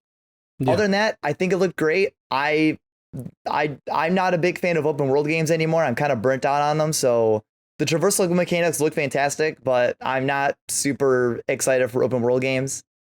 But it looked good. I'll still buy it and play it. But I just hope it's not going to be an open world where it's going to be, just keep running around and collect things. Like I feel like it should lean heavily into combat. Like, make the world feel overgrown with things she has to fight constantly. Like, make the gameplay and combat engaging. Don't just make it the run-of-the-mill A, B's to C grabbing shit, because I'm tired of that. Good thoughts. So. I agree. Good thoughts. These next 3 games, guys. I guess my thoughts don't count. Yeah, you literally just said "fuck you, Kyle." Kyle, do you like this? It's all good. It's all good. I'm excited for this one. I didn't really think the trailer was all that good, but I did think the action, like the spells and stuff that you're doing, the traversal looked fantastic. Yep. But I still I want to see more to really formulate an opinion. But I'm excited. That'd be funny if you were like, "What about my thoughts?" And then you're like, "This game looked like shit." Moving on. So guys, the next 3 games, you guys have the doc here. Do we have anything to say about them? I just want to ask you guys before. Do you have anything to say about any of them? I think one of them, the middle one, we might have something to say about. But I have something to say about 7. Yeah. Okay. All right. I got a couple things on 6 and 8, but not too much. More 8 than anything. Okay, well, I didn't say that. Well, 8's not in those next three. But, just saying. Just saying. Number 5, Rainbow Six Extraction. Okay, cool. There you go. It was all right. Okay, we don't need to talk about that one that much. That's fine. Rainbow Six Extraction used to be Quarantine, but now it's Extraction, and that's coming out. So there you have it. Number 6, Alan Wake Remastered. So I did read a little bit. Alan Wake is being remastered for new gen consoles and coming to Sony consoles for the very first time, making this the second game of the show to originally be only on Xbox consoles. So interesting. So Alan Wake, I have not played this. Neither have I, but I'm super excited about this. I'm more interested in the game now, especially now that I know that it's in the same universe as Control and they're doing all that stuff. And I loved Control. Yeah. So the fact that they are remastering this is just like, oh, perfect. Give me that. Also, I will play this. Also, I never played it. I don't think I've ever seen gameplay of it because seeing gameplay of it now look more interesting than I thought it was before. So I think these games are scary, right? So I have a hard time playing Control because it's kind of scary to me. Oh my god! What? Control is not even scary. And I think this one's even scarier from the look of the trailer, right? So from the game, from the idea that I have of the gameplay, Ignacio, I think I played it once. There's a big emphasis on your flashlight. Yeah, that's what I thought before. I thought that you were somehow fighting people with your flashlight. You are. Look, there in the trailer. Oh no, wait, that was a shotgun. Okay. Well, honestly, if anyone's played the DLC for Control, the Alan Wake DLC, it gives you the best idea of what the light is actually used for. Like, it's actually very enlightening. Like, hold on, it's called the Awe expansion, right? The Awe. Yeah. AWE? AEW. Yes. AEW or AWE? Well, there's 2 expansions. That's what I was gonna say because Kyle said it. Alan Wake expansion. Yeah, it's AWE. If that's what they were going for, or just I don't know. You know what I mean? Maybe. Yeah, that is what they were going for. Oh, it is. Okay. All right. Cool. I thought I was being clever. Anyway, they thought of it first. So I do want to try this. I want to get past that fear of thinking these games are too scary, because I know that they're very good. So I feel like I'm going to play this first and then go to Control, and then sort of get that experience of it. So yeah, this looks exciting. That's fair. Cool. This looks exciting. Then number 7, GTA 5 delayed to March 2022. Initially coming December 8th, but now they delayed. Was it December, not November? December, yeah. Okay. So 3 months, a 3-month delay. What do you have to say, Ignacio? You wanted to say something? Yeah, GTA. Of course, we all know the meme that it came out of PS3, PS4, now PS5. I was kind of looking forward to this one because with the whole SSD thing and now 4K and how good it could look, I was looking forward to it because, the game came out 8 years ago this September, but still the game, it is still pretty cool, pretty good. Yeah. And so I have been kind of itching to jump back into it. My problems with the trailer and with the whole way that they've communicated the whole new, this is a new version of the game, is that they keep saying, hey, we got new enhancements, we have new content or whatever, we have new things. And then they do not say what they are. The trailer here keeps saying, we have a new content. But it was a shot of the game. Well, you don't even need to know what it is. They just know people will buy it. They'll just be like, hey, new shit. And they'll be like, oh, no shit. I'm getting in on that shit. Also GTA Online is still there, which they still supported, which is, I think it is pretty cool how the game came out again 8 years ago and GTA Online keeps getting updated. Whether or not as a single player game that is good or not, it depends on who you ask, but and also it ending with March 2022, and I was watching kind of funny stream of it, And so my reaction to it, and then also Blessing Jr., who was on the stream, was the same, which was, wait, what? We know exactly. The game was coming in November or December. That's funny. That's funny. Yeah. As Sam said in the chat, in the Twitch chat, this shit again. So no, it's specifically the meme of the character from the old GTA shit, where he goes, "Oh shit, here we go again." Or that exactly. But so GTA 5 delayed to March 2022. There you have it. I feel like just that I feel like GTA 5 seeing it again. I feel like this game is really only for those that exclusively almost play the multiplayer. I feel like it's advertising the story and stuff of the single player, but I feel like it's really advertising to those who want to buy it to play online with the current gen friends. I feel like that's what it's for. I don't know if it is necessarily that. I think that people that played GTA 5, and that's a lot of people, like regular people, even in my circles when the game came out, people that don't usually play video games, they all had GTA 5 because that's the game everyone had. And I think it is also for them and for the wider audience that just love GTA 5. And a new version of it is coming out. Cool, I buy it. Yeah, I like GTA 5. I do not buy any other games, but I want to play it on my new fancy console. I think that it is also for those people. Yeah, probably. Kyle, I hope you don't have anything to add for this. No, not for this one. Good. All right. Next up, Alan said he wanted to talk about this one. So do I, though. Ghostwire Tokyo. We got a new look at Ghostwire Tokyo, which is coming in 2022. And I wanted to talk about this. I pulled this from the PlayStation blog after they showed the trailer.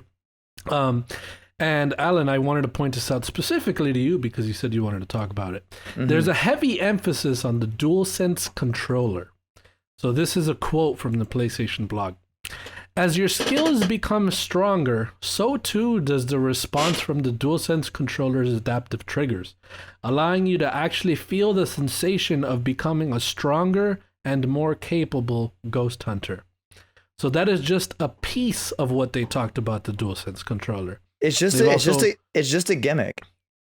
They're very invested in that gimmick. Hey, Alan, how's that DualSense award? I don't know. I turn it up. So it's a gimmick. This is the first that I'm hearing of how that will work in this game. Yeah. That seems interesting to me and maybe almost backwards.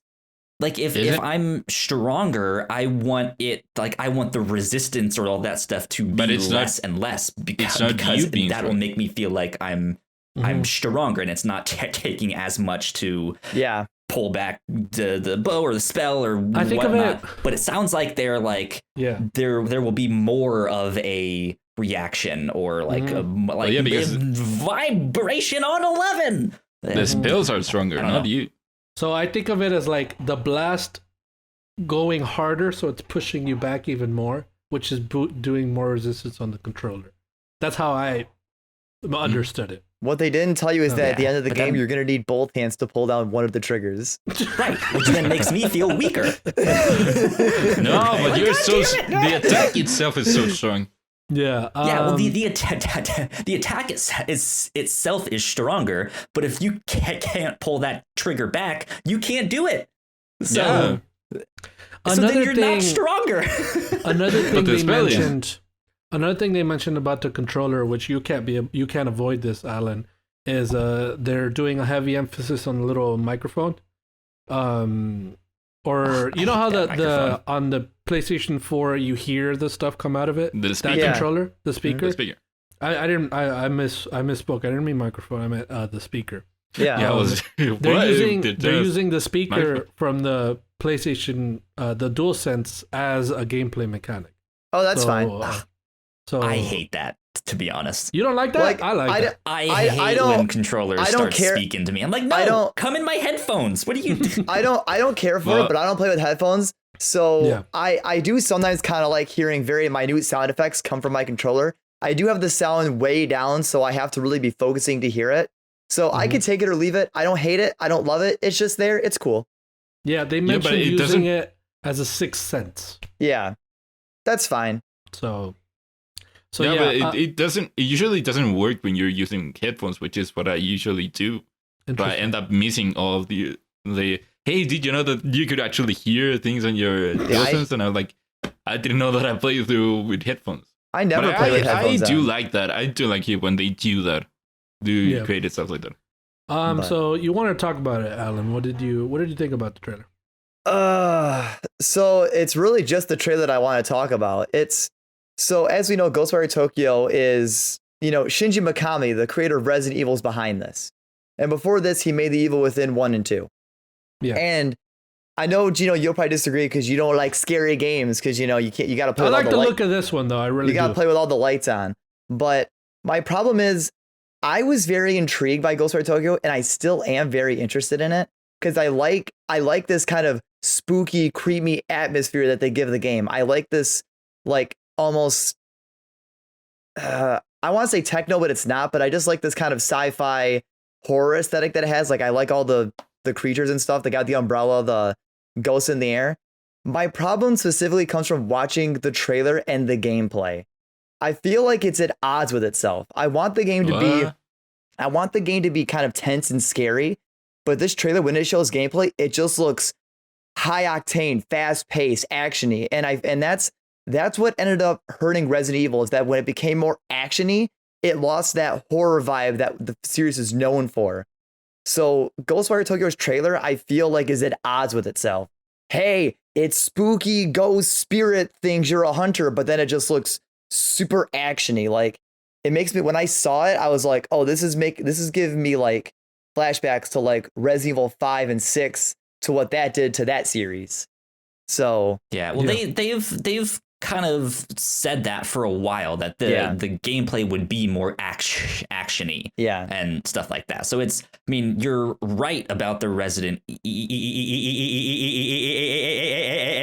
You're right about that game, but like, you have to keep in mind that this is not that game. It's not that series. They're going for something else. Yeah, I know it's not that. It's just when I hear Shinji Mikami, like, I loved Evil Within because those games were like kind of disgusting. They were slow, was tense.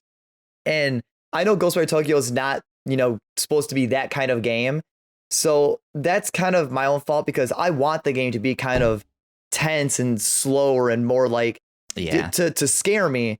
So I'll still play the game, but I would rather it be more horror than this action. And I know that's what it's going for. So it's not actually a bad thing. It's just what I want from the game, which what I think, Alan, that I think this game 100% still will have those moments that you're looking for. Yeah, the trailer just focuses on the action parts. The combat. Yeah. So what you're seeing, every single part of the trailer that you see gameplay, he's fighting something. Yeah. But there is, I assume, in between those moments, we are going to get those very tense, slow, dark Shinji Mikami moments that you like, because it still is him. So I feel like him doing something new, doing something different, is still gonna have sort of his touch on it. It will. Like I said, I don't think the trailer was bad. For me personally, I just felt like the trailer and the tone were at odds with itself. Yeah. Another thing I want to shout out is the character design too, as well. The it looks good. Design, freaking scary as heck. As well. Yeah, it looks freaky. Yeah. I want to give you a shout out, because since this is Ghostwire Tokyo, it is in Tokyo, it is in Japan. I like how the enemy designs are taking a lot of influence with the Japanese folklore. It isn't like your typical zombies or ghosts or whatever. The one that I caught in there was the kind of, I don't know if you guys have ever seen these puppets that they put up, which is kind of made out of cloth, but it is a head and then a band and then kind of like a curd down below. That's one design that we saw there, and I like how they are using the Tokyo aspect, the Japanese aspect to it, and it is something different from what we've seen there. And also the combat of it, I like how it is different from what we've seen in other first-person combat. I like the hand movements of it, kind of in a way reminded me of Naruto, which there was a lot of hand movement, stuff like that. I really like how different it is, and also I like how in this trailer it showed us more of the story that is going to be going on with the characters. they showed us more of the character's motivation on it. Mm-hmm. I think this scary game I will be able to play. Well, yeah, because it doesn't look as scary. Ooh. This looks more scary than Control. Yeah, this looks freakier than Control. Yeah. Interesting. And as someone who platinumed that game and also does not like scary stuff, Control is not scary. Yeah, it's not scary. I don't know why I have this sort of like block on that game, dude. It's just scary. It's to me, creepy. Dude. It's atmospheric. Yeah. But yeah, it's not like a scary game. Man. You know what I think it is? I think it's childhood trauma. I think it's the office building thing. I think it's the office building vibe. Maybe. We used to, with my mom, we would go clean an office building when she used to be like cleaner of those office buildings. And I would go with her, and she was scary when I was alone, dude, in the dark. Oh my God. Yeah. So I think that's probably what it is for me. Anyway, next one up, we don't have to talk about it much because we have talked about this. Guardians of the Galaxy. We got our new trailer for Guardians. This, as we know, is coming in October, so about a month and a half from now.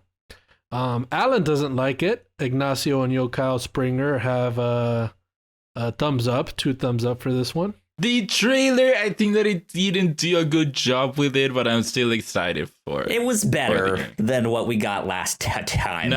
What stream did you guys watch it on? What stream did you guys watch it on? PlayStations. I watched the actual one, yeah.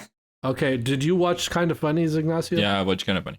Did they have the DMCA? Oh, because of the music. Yeah. Oh, okay, so they did what they did last time then. Yeah. With the soundtrack. Oh, yeah. No, but my problem with it was more of the joke that they decided to start it with Peter having a heart attack. I think that didn't land well. But I'm still excited for it. I like the aesthetic, if you could say that, but with music that they have going on, which is very much like the movies of it. The gameplay, I liked it from last time, and also now we get to see gameplay from the Milano, the ship of it. Yeah, I didn't know that. We're gonna see that. Yeah. We're gonna do that. And from the few seconds that we saw, it looked cool. Mm-hmm. But again, I think that the trailer itself didn't do a good job of selling the game. But I like how it seems more. It seems bigger, major, kind of wider. I don't know the exact word, but it like there's a lot happening across the galaxy. Let's put it. Yeah, and I like that vibe. Yep. So if you like Guardians, you'll like this game. We tried too hard to be funny. I wasn't impressed. Ooh. Yeah, you gotta be funny like naturally. You know what I mean, Alan? Like that's how you do it. That's the funniest way to be. Oh, so me and the trailer both aren't naturally funny. It's trying too hard to be funny. Got it. I mean, if that's what you think. No, I just couldn't get behind that trailer. I'm not excited for the game. I just finished Guardians Volume 2 this morning. I finally finished it. It was an okay movie. Okay. The first one's better. So moving on. We don't have to get into it. We don't have to get into it. We don't have to get into it. Blood Hunt was next after Guardians of the Galaxy. Another low point. Yeah, so this is after Ghostwire Tokyo. We got a little weird for a bit until the end. Blood Hunt Vampire Battle Royale. I've played. It's all right. Nothing to write home about. It looked more interesting now to me than before. The funny thing is that they make the game look really cool. But then you play it and it looks cool. It looks cool. It plays all right, but it looks cool. So yeah, Blood Hunt coming to PS5. It's on early access on PC right now. So after Blood Hunt, we got the I hope final trailer for Deathloop. So, and I think, guys, watch it not be the final one. They release one tomorrow. There will be a launch trailer. I think. Oh yeah, there's gonna be a launch trailer, but I think this counts Deathloop being at every single PlayStation actual thing, not like exclusive state of plays, but at every PlayStation thing since its announcement. I think it's been that. And I think that has to do with the fact that they have an exclusivity deal with with Bethesda, which is owned by Microsoft. And I think that Sony wanted to squeeze as much as they could from the deal. And I think we will see similar development for Ghostwire Tokyo. I think Ghostwire Tokyo will. Yeah, interesting mention that you just mentioned it. No Bethesda logo before any of these games, which is interesting. Usually Bethesda, and then they show their game, right? They're not showing it. It has to be on purpose. But again, these are the last Bethesda games that Sony is gonna be able to get us exclusive, or even who knows, maybe at all. Mm-hmm. And so I think that they are squeezing that rock as much as they can. Yeah. As tired as I am of seeing the trailers, Alan, I hope you're shaking in your boots that you have this as a counter pick. No. On the fantasy draft. I already know Deathloop's gonna do well. I don't care. It doesn't matter what trailer they show off for Deathloop. I'm still not interested. Why? But counter pick is an opinion. It's not opinion. It's for points. You do know when you pick games for fantasy draft for counter pick, you can just do it for the shits and giggles, right? Like, it's just fun. Oh, Alan, have you played Dishonored? Yeah, played Dishonored 1 and 2. You platinum them? No. They're fine they're fine just to beat. Once I beat them, I never wanted to go back. They are fine. Oh my god. I didn't play them, I didn't play them. Oh my That's god. why I'm skipping out on Deathloop. Play Dishonored right now. Oh my god. I know this is controversial. Like, I like Dishonored 1 and 2. Deathloop looks like a not as fun Dishonored. Oh, that's interesting. Want to know how many times I played Dishonored beginning to end? More times than you should. Why? I played it twice on a PC that could barely run it. It ran the shit. Ugh. I played it and finished it once on PS3, and then I did it also for PS4. Yep, that is too many times. Wow. Nope. Like, it's weird. And cool. What's next up? I started Dishonored again on my PC. Good for you. Amnesia Exhibition. Guys. You know what's funny about this game? As it was in the PlayStation showcase, not on the PlayStation blog, not in the roundup of everything that they showed at the showcase, wasn't on there. It looks like I think they forgot about it. So Epic Games and the band Radiohead are partnering for whatever this is. It looks scary. It's coming in November of 2021. So, Kyle, I don't really know what this is exactly. From what I understand, I think they have a number of songs that they recorded for a previous thing, and that these are just like all unreleased stuff that they're putting. And so it's going to be more like an experience. But I could be completely wrong with that. I really don't know what this is, and this trailer was too cryptic to really know what it is. Sam in the chat says it's Kid A, but I don't know what Kid A is. So. Kid A Amnesia. Kid A Amnesia. I remember it being a weird name. This is gonna come up. This is gonna come up later for reasons, but teaser reveals and teaser trailers. It's a Radiohead album. Teaser trailers do nothing for me. It's described as an upside-down digital analog universe created from original artwork and recordings to commemorate 21 years of Radiohead's Kid A and Amnesiac. Okay. So it must be more of like an experience that you can listen to these songs and view all this artwork and the creative stuff that they put into this. So could be neat. I find it interesting that they put it as a part of the showcase. Yeah. Because that is very different. Didn't need to be there. Very different. Didn't need to be there, yeah. There is some things that didn't need to be here, but I think it was nice to spotlight them amongst the big hitters, you know? Like this next game that I'm going to talk about in a second here. Chia, a game inspired by New Caledonia. So this looks like a little cute Dora the Explorer looking game where the main gameplay mechanic is you can soul jump into any physical object or animal and take control of it.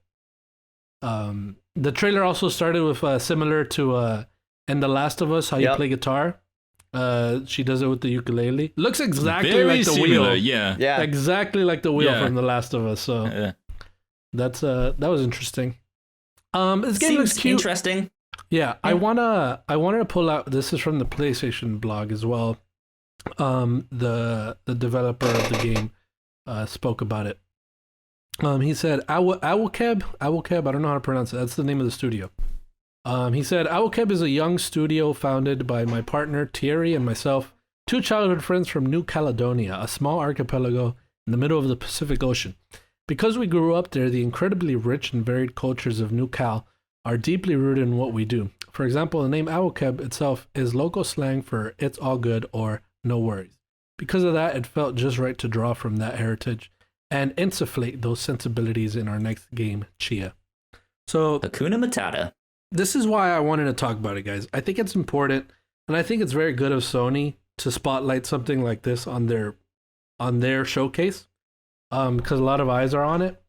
And it reminded me of that Ecuadorian game, Despelote, which was at E3 or Gamescom. I don't remember which one. No, it was a showcase. One of the many showcases. Oh, I think it was PC Gamer or whatever. PC Gamer Showcase during E3. I think it's very important for... Yeah, they are from New Caledonia, and they're making a game on New Caledonia, or inspired by that. Mm-hmm. So I think it's cool that, we're seeing these kinds of games and experiencing their culture. And the fact that PlayStation is putting a spotlight on it is super important too. So I think that was good. I think it was a slower part of the show, obviously, with freaking games like Deathloop and Rainbow Six and Forspoken, and you're saying this, it's a little slow. But I thought it was nice and cute to see something like that. Any interest? No. I liked it. I think it looked neat. I don't really know exactly what it is yet, but it kind of also reminded me of Zelda, right? Where you're just like running around exploring. I don't know that if there's going to be dungeons or puzzles. It didn't really look like a combat game, but it looked it looks like calming. Yeah, exactly.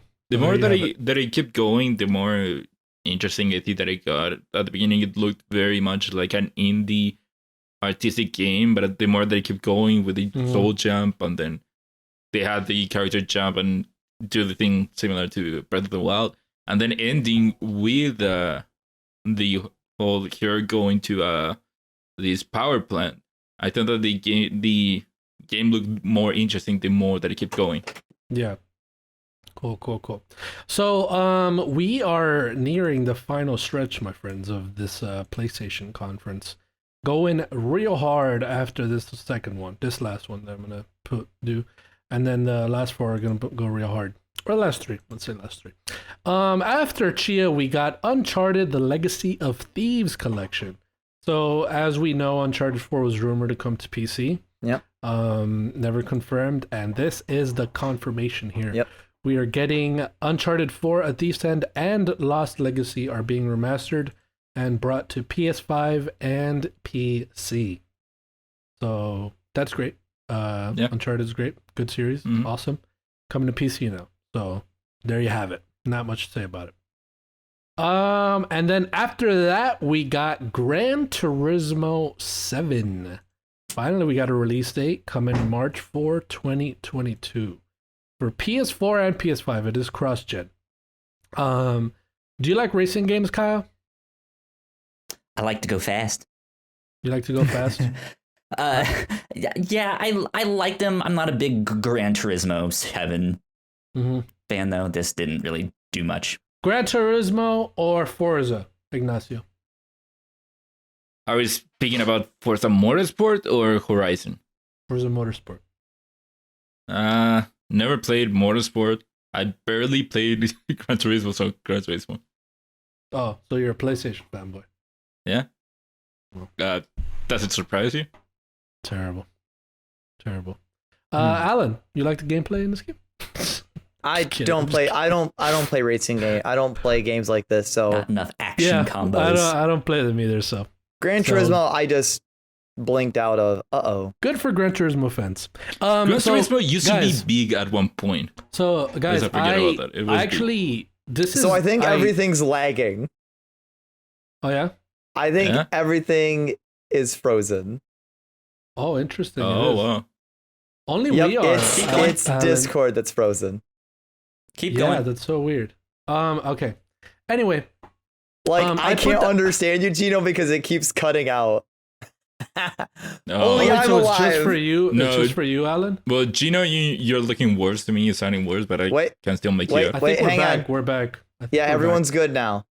Okay, cool. Sorry, guys. Twitch issues, Discord issues. If you're hearing this. Anyway, I put these in different orders. So Gran Turismo 7 was not where I had it. The reason I switched the order is because that's how I feel like the showcase should have been. I don't know why they did that.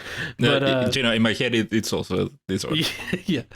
Okay. So after Gran Turismo 7, I'm gonna go 2 and 2 right now, guys. Or do you guys want to talk about the first one and then the second one? What do you want to do? You want to talk about them together? Yeah, them together. I think it's better. I think so. Let me just go ahead and say the names of them. We got Wolverine exclusive from Insomniac, and then Spider-Man 2 coming 2023 from Insomniac. Yeah. Hell yeah. So the Wolverine trailer, right?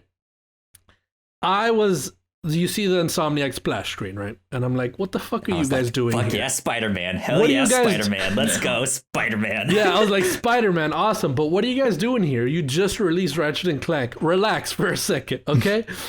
And then this motherfucker pulls out his claws, man. And I was like, go ahead.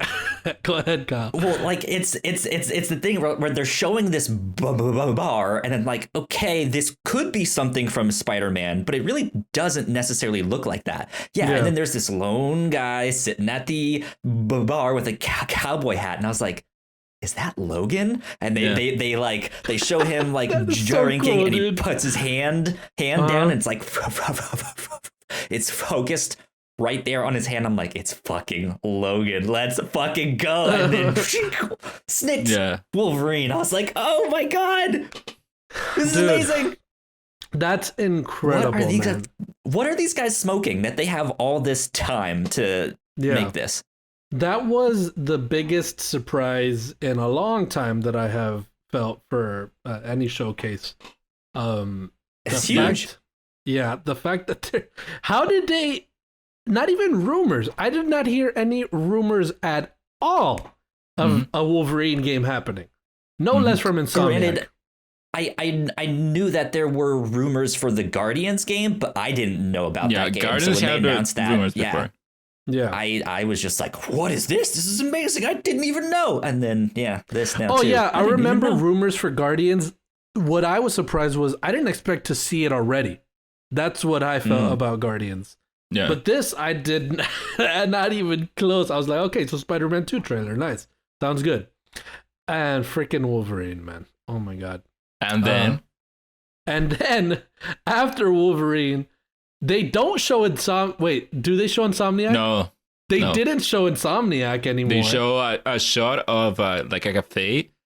It's empty streets. You're in the streets, and then they show this, but before, like the splash screen, we did not see Insomniac splash screen. It starts with the shot of the it did the cafe PlayStation Studios. No, didn't it do PlayStation Studios? That's it. So it did PlayStation Studios. So this trailer opens up with the little light pole at the corner at the corner of a street, and then the little electricity.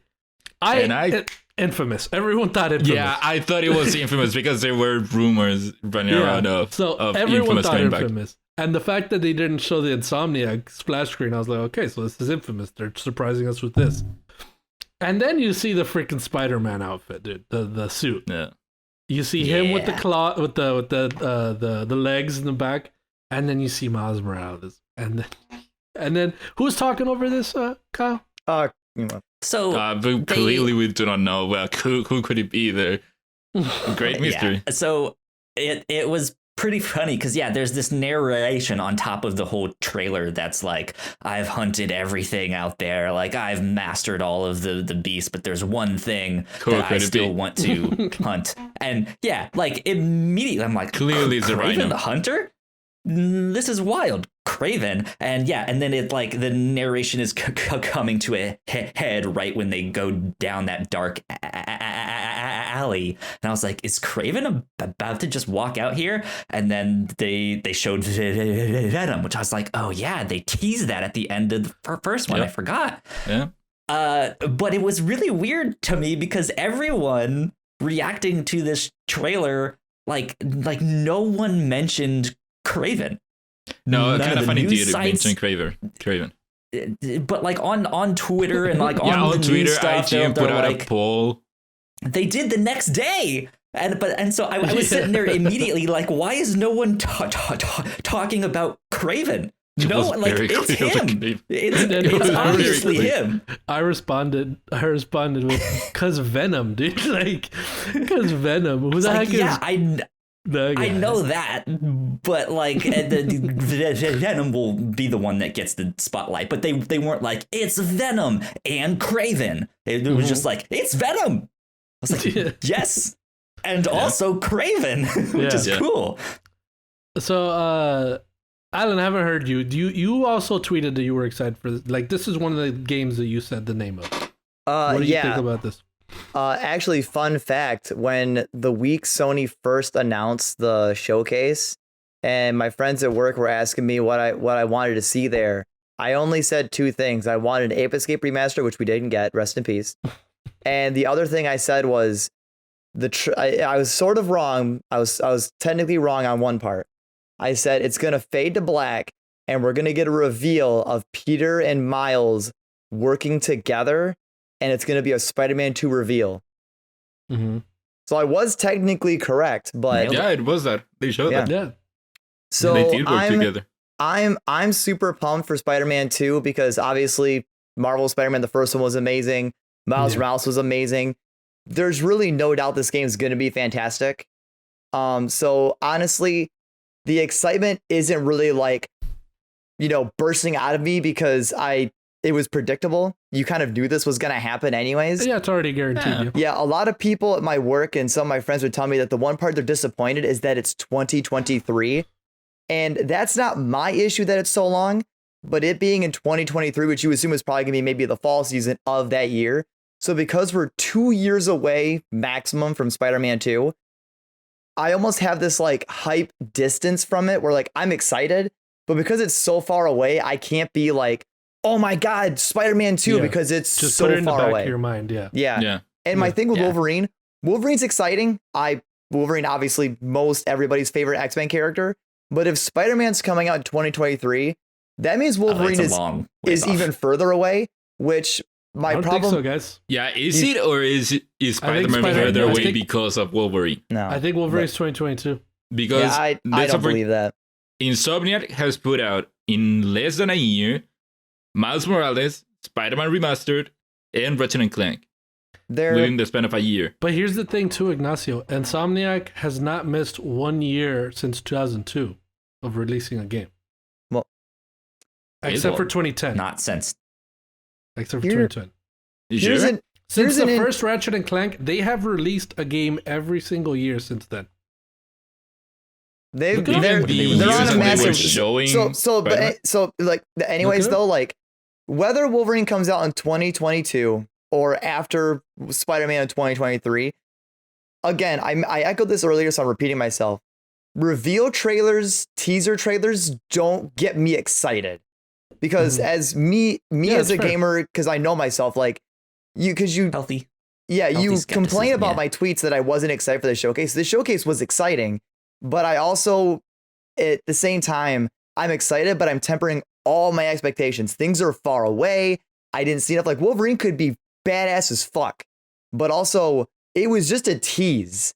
Like Wolverine, I mean, it's Insomniac. They're probably going to crush it, but it's also the fact that Wolverine, that game's either going to be received incredibly well or it's not. And it will probably be received incredibly well, but with no gameplay and just the small tease, nothing, no voicing, nothing, it doesn't get me excited. It's cool. It's a cool reveal, but it doesn't get me excited. It's a tease. It's what it's supposed to be. It's just be like, hey, we're working on this. Spider-Man, well, listen, to finish it, Spider-Man, I don't need to see. I don't need to see full-on gameplay of Spider-Man because I already know what that game's going to play like, look like. and handle besides some new additions. So Spider-Man is the exception because it already has a baseline and a framework it's coming from prior. So that's exciting.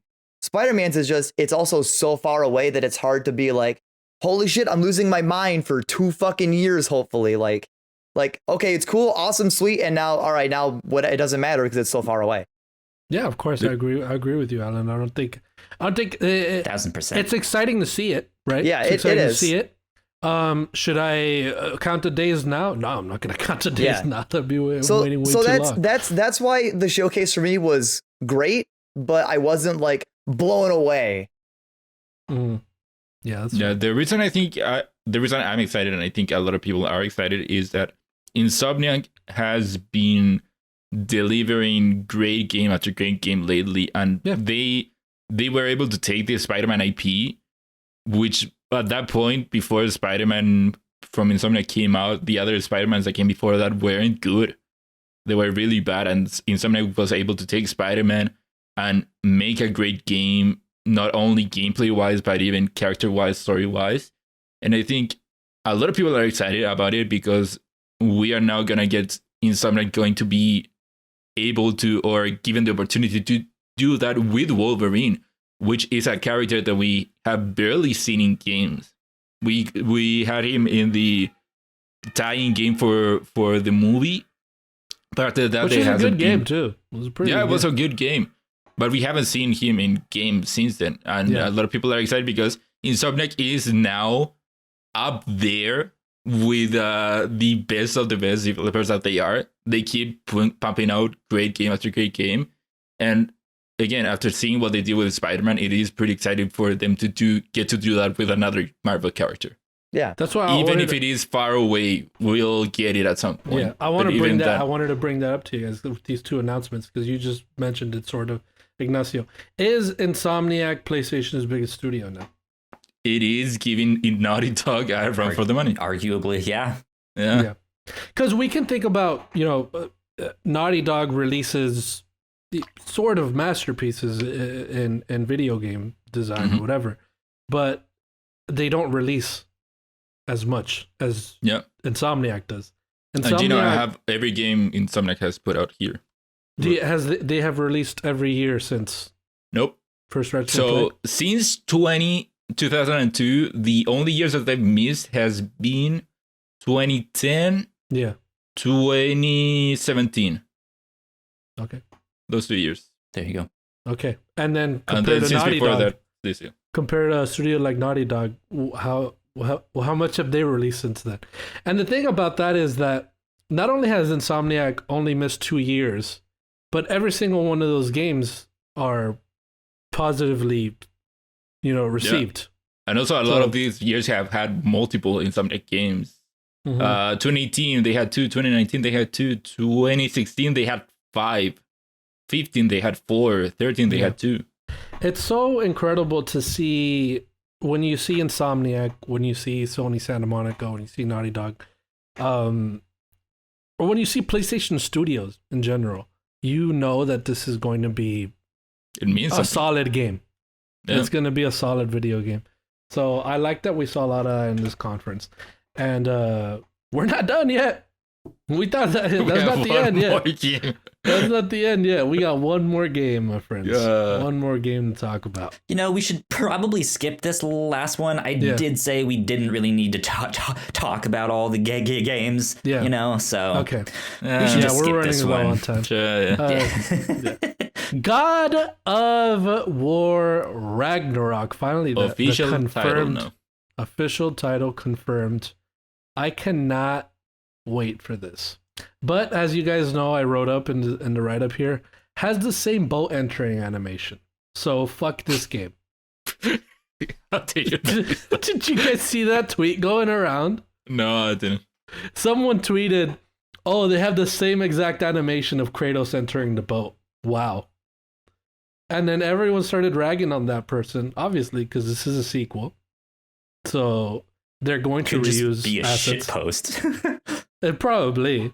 But I thought it was funny because, weird for the sequel of a game to look like this, like the same, to look like the game. What do we think? of God of War Ragnarok. Hell yeah. I'm excited. Hell yeah, across the board. I'm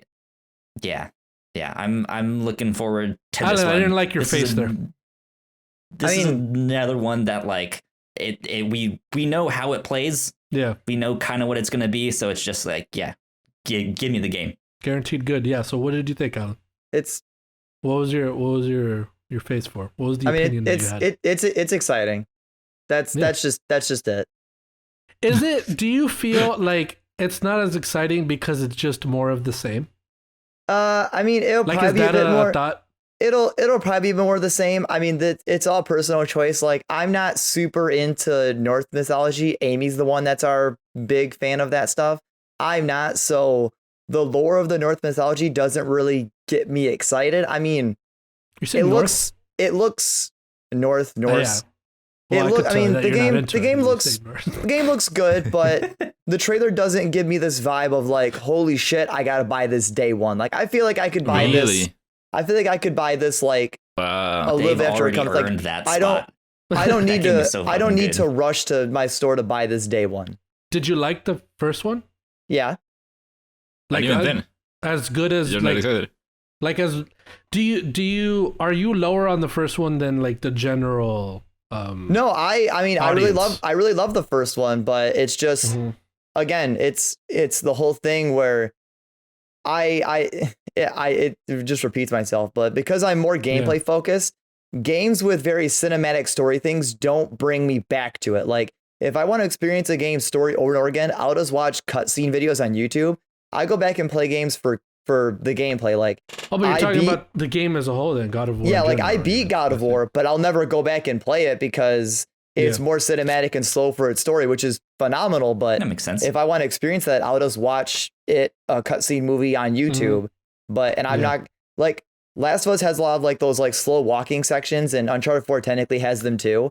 And it's things like that. It's those slower story cinematic moments that it's that thing where, oh, I can't wait to play my favorite game again. Remembering sections of a game you're not a big fan of, and it's like, yeah, I want to just get into the gameplay. I don't want to like have to be forced to walk slow or do this or do that. It's like, just let me play the game. That's interesting. And I am the exact opposite of that. Because when I go back on games, I think about, like, for example, Last of Us. I want to experience that giraffe moment again. You know what I mean? Like, I want that slow moment. Like, I'm playing Life is Strange, right? Life is Strange True Colors right now. I want to stay in those small cinematic moments. Yeah. You know, so it is the different style of game that we like. For God of War Ragnarok, I was convinced to buy this game day one playing God of War. That's it. Yeah. That's all I needed to do. So the first one was so good that I am gonna get a sequel no matter what. Yeah, I'm gonna play it too. Yeah. So by the way, Alan, you would hate Metal Gear Solid 4. I don't know if you played it. Like it's see, the thing is, it's not that I hate it. I do love the story cinematic games the first time I play it, but once I finish it, I don't need to like. I would love to play those story cinematic moments if I could somehow blink my mind from remembering it. Like Danganronpa, I would love to play those games again, but I wish I could erase my memory of playing it. That's my thing. Yeah. Mm-hmm. Like if I could erase my memory of Last of Us and God of War of the story, I would play those games again in a heartbeat. But because you can't get the same experience the second time. You get a different one, fair, but it's Yeah. This trailer has me even more excited for God of War Ragnarok than I was before, because it has the added element of, hey, we're gonna stop Ragnarok. Ragnarok is gonna happen, and we have to go get Odin. Yeah. And so, to me, that makes it grandier than I thought that it was gonna be. I thought it was gonna be like a kind of like a 0.5 of the previous one. Mm-hmm. But if they are actually gonna, from the looks of the trailer, it feels like they are going to have a lot of story in here. It will be as like the previous one. And also they revealed that the 8 realms are going to be in this game now. And so it has been so much more excited than before, because before I thought it was going to be a smaller game. Now I think that it is going to be on par to God of War 2018.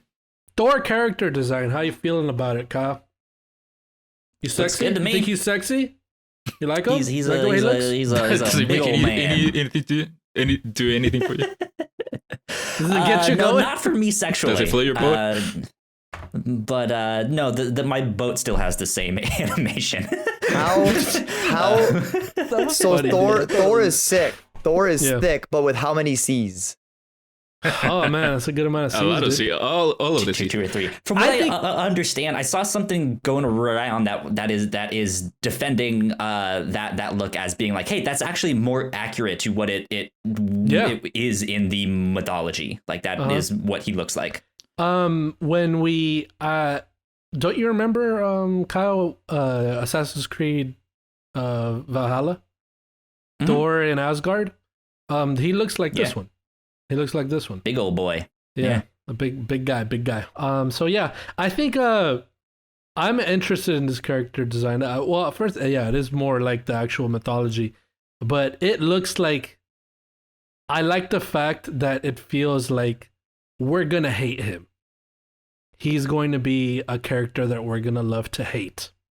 I think he's gonna be one of those. So I'm excited to see how they use him. I also feel like in the first game, how we loved Atreus, I feel like in this game, we're almost kind of meant to, I feel like they're trying to set us up to be almost annoyed. Like you love the older he gets, 100%, you loved the bond of Atreus and Kratos. I feel like in this game, I feel like it's going to give you a feeling that you're going to be annoyed at both of them. Yeah, he's no longer boy. He's a teenage. He's a teen now, yeah. Teen. He's going to be like teenage Gru. I am Gru. I'm not boring. Yeah.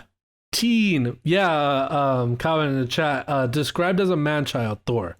So I think he's gonna be he's gonna be annoying. Gino, did you see the meme of the boyfriend looking at the other girl, but it was new Thor versus Chris Hemsworth? Yeah, everyone did that, of course. Yeah. They also did the you and the guy she told you not to worry about. Like, they did all those, yeah. Yeah, that's great. So ending on God of War Ragnarok, incredible conference. I think this was an awesome show of the future of PlayStation.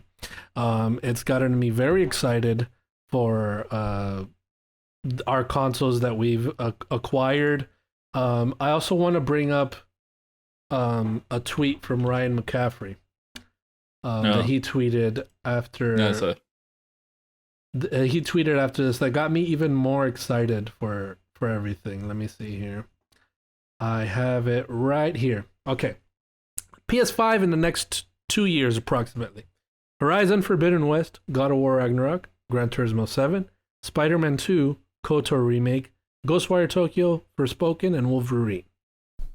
Xbox in the next 2 years approximately.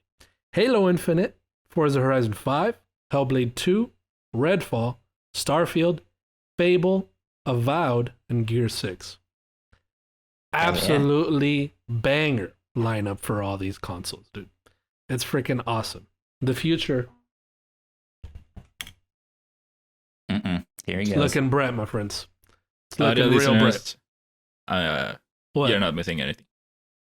I could see perfectly with these sunglasses that I'm wearing. No, I'm saying to all your listeners. Audio listeners, you're not missing anything. Sorry about that. Sorry. Anyway. Sorry, everything's too far in the future. Not exciting at right now. Okay. So video games are the best. So video games are cool. Video games are cool. All right, guys, let's move on from PlayStation Showcase. Let's cool it down a little bit, but let's still talk about PlayStation. From PlayStation. Yeah, I need to eat dinner. I can't be here all night. So we'll blast through this. We're Don't worry about it. already 40 minutes late for the thing that we had to start. So we are running past it. So don't worry about it. Let's go quick through this. I'll read this up. Then we'll talk about it for a second. PlayStation has acquired Fire Sprite Studios. PlayStation has made its third acquisition of the summer by purchasing UK-based Fire Sprite Studios. Fire Sprite is best known for its PSVR horror shooter, The Persistence. So I am pulling an interview from GamesIndustry.biz. Christopher Dring interviewed Herman Holst after this acquisition announcement. And I thought I pulled out an interesting quote from the article here. Prior to the acquisition, Fire Sprite had been recruiting for 2 titles. Quote, game-changing huge multiplayer shooter and an ambitious dark narrative blockbuster adventure. Anchors, which is the the CEO, Firesprite, or whatever, and host couldn't talk about the productions the company is working on, outside of the fact that they will be in genres outside of PlayStation Studios' core offerings. So, good for them. Very incredible. They are expanding, making new games, new types of games, multiplayer. What did it say here? A game-changing, huge multiplayer shooter. So I feel like that's going to be a VR game, probably a VR shooter, something like that. Maybe multiplayer because it says game-changing. But yeah, this is just business. Very good. PlayStation building relationships and acquiring those studios. So great of them to do that. Do you guys have anything to add? Do you want to add to this? No? Good? I do. No, all good? What do you have? Speaking of acquisitions, where the hell is Blue Point? Oh, well, who knows? We'll talk about it some other time. They've acquired Firesprite. Let them have their spotlight, Ignacio. Not so much, not a studio that I would have expected them to buy. But so another thing is they are, Firesprite was made up from the people that made Wipeout, which is from Sony Liverpool, if I'm not mistaken. From Sony Liverpool. So basically just one of their old studios came back to the family, I would say. Mm-hmm. So there you have it. PlayStation has acquired Firesprite Studios. We'll see what comes out of them in the years to come. As I said, the future is bright. Now, my friends, let's move on to the new and notable. Okay, so I'm a little bit lower because I got my little kitty buddy. So today on New and Notable, we have only a handful of things. Skatebird comes out for Xbox One, Switch, PC, and Linux on September 16th. Origami 2 comes out for PS5, the Xbox consoles, PlayStation 4, Xbox One, which wasn't tied with the other ones, and PC on September 17th. Toem comes out on PS5, Switch, and PC on the 17th of September. Exactly. Kena Bridge of Spirits comes out for PS5, PS4, and PC September 21st. Hell yeah, baby! Hell yeah. The Analog Pocket has been delayed again. It was previously delayed to October, but it is now pushed back to December at the latest, citing new COVID restrictions with their assembly partners. And being written up right now, live, on Metal, coming September 28th, with a link that... Alan, pull up the trailer. I want all of you guys to see what this game is. I just new date? heard of it. First heard of it today. Okay. And I'm already excited. So I'm going to sit here and talk to you, listeners, chat, my co-hosts. On Metal. How's everybody doing while I pull up this trailer for all of you? Let's look at this. Go check out here you go. Here is Unmetal, a Man of Action's official trailer. If you're not watching, it looks like Snake. So yeah, Ignacio, you wanna? Okay. All right. So for audio people, it's like a. I don't even know what the hell how you even describe this. This is like the first Metal Gear. But exactly. It looks like the first Metal Gear, but more modern. Gosh. Pretty cool, huh? Speaking of Metal Gear. Yeah. Interesting. Did you guys know that the best Metal Gear game... Whoops, don't listen to that. You need to stop. Stop. Did you guys know that the best version of Metal Gear is actually the side mode in Ape Escape, where you can play as an ape and you have to sneak through, and it's literally a Metal Gear Solid reference in Ape Escape. I think the best version of Metal Gear is Did you know? Metal Gear Survive. Okay. But no, friends, the best version is when you play Tony Hawk Pro Skater in Metal Gear. Friends, here, that was put this out on the breakout when we post the episode on Twitter. The best version of Metal Gear is Monster Hunter World. The hell are you? How is that Metal Gear? There, pull that out for the. What? Okay, I'll remember that, and I'm gonna play I'm gonna put a stupid sound effect in there for you. So, anyways, after Gino's trying to just be Gino Viteri. Your new and notable has now been old and noted, and now, Ignacio, you're going to finish this off with the lightning round. Yeah, gonna go through these pretty quick since we do not have much time. According to a lawsuit filed on September 9th, Twitch is suing 2 individuals who have allegedly participated in and helped to facilitate the ongoing hate raids on their platform. Yeah, man. So Twitch is doing something with it. Luckily, we haven't been followed by any of them. Haas00312s. The Whatnauts has. They have. Oh, yeah, they have? I've tried to block some of them, but most of them are already Has any happened right now? Gone. No. I don't think today, but okay. every now and then we get one. And okay, cool. Or as my friend likes to call them, hoes. All those hoes. Hoes. Marvel's Avengers will finally add Spider-Man alongside their raid content, which is supposedly coming sometime this fall/winter. So they showed off the new roadmap for Marvel's Avengers. Okay, pull this one out for the breakout again. I think the Spider-Man in Marvel's Avengers is going to be better than Spider-Man 2, I think. I can't even hold that one down. I can't hold that one down, dude. That one's so bad. Your sunglasses makes it even better. You're saying all these things. Moving on, the CEO of Tripwire Interactive has stepped down after voicing support for the Texas law that bans abortion after 6 weeks and deputizes private citizens to sue anyone who aids in the procedure. So, Tripwire took swift action to remove him. So his I was trying to tell this to you earlier, Kyle. His Twitter before all this was John Gibson, CEO of Tripwire Interactive, right? That was his bio. His bio now is currently full-time philanthropist continuing helping the poor and underprivileged of the world, including orphans and widows. What a fucking character change. What the heck? What the fuck, so man? Weird, dude. Talk about a rushed character development. Oh my gosh. Moving on, a judge has decided that Apple cannot stop developers from linking out to other platforms of payment in their apps.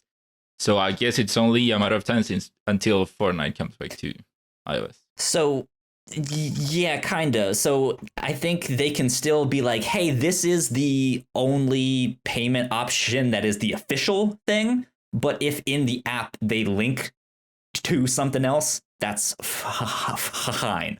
And then I think they had to pay Apple a bunch of money, but then Apple had to pay a bunch of money for something else. So no one really won. Alan, pay attention, man. I am. God, there's gonna be a quiz at the end. Jeez. My gosh. There was more to this than just this one part. There were other things that were ruled on. But yeah, this is one of the bigger ones. I also, Fortnite, the Twitter account, tweeted not that long ago how they were going to try to reapply for the developer thing, whatever it's called. To be on there, the Apple Store on Korea. Yeah. So, well, there you go. Lose, win-win. Who cares? Don't play mobile games. Ooh. Yeah. Play whatever Alan you hates want. mobile games. If he sees you outside playing a mobile game, he would just take your phone and stuff it. Yeah. Throw it on the floor. If I see you on your phone, you better be texting. Texting. You know it. Was that it? Yep. That's it. Wow. That's it. Okay. There you have it, my friends. That is all the news that we have for today on Crossplay. Why are you laughing so hard? What's going on? The chat. Don't pay for mobile games. He says that until they release the Digimon trading card. Alan, have you tried any of the There is Digimon games on mobile, though, Alan. Yeah, just so you know. they're good. Digimon VRIs. There are, but let me tell you, give me real close. I have standards. I don't play mobile games.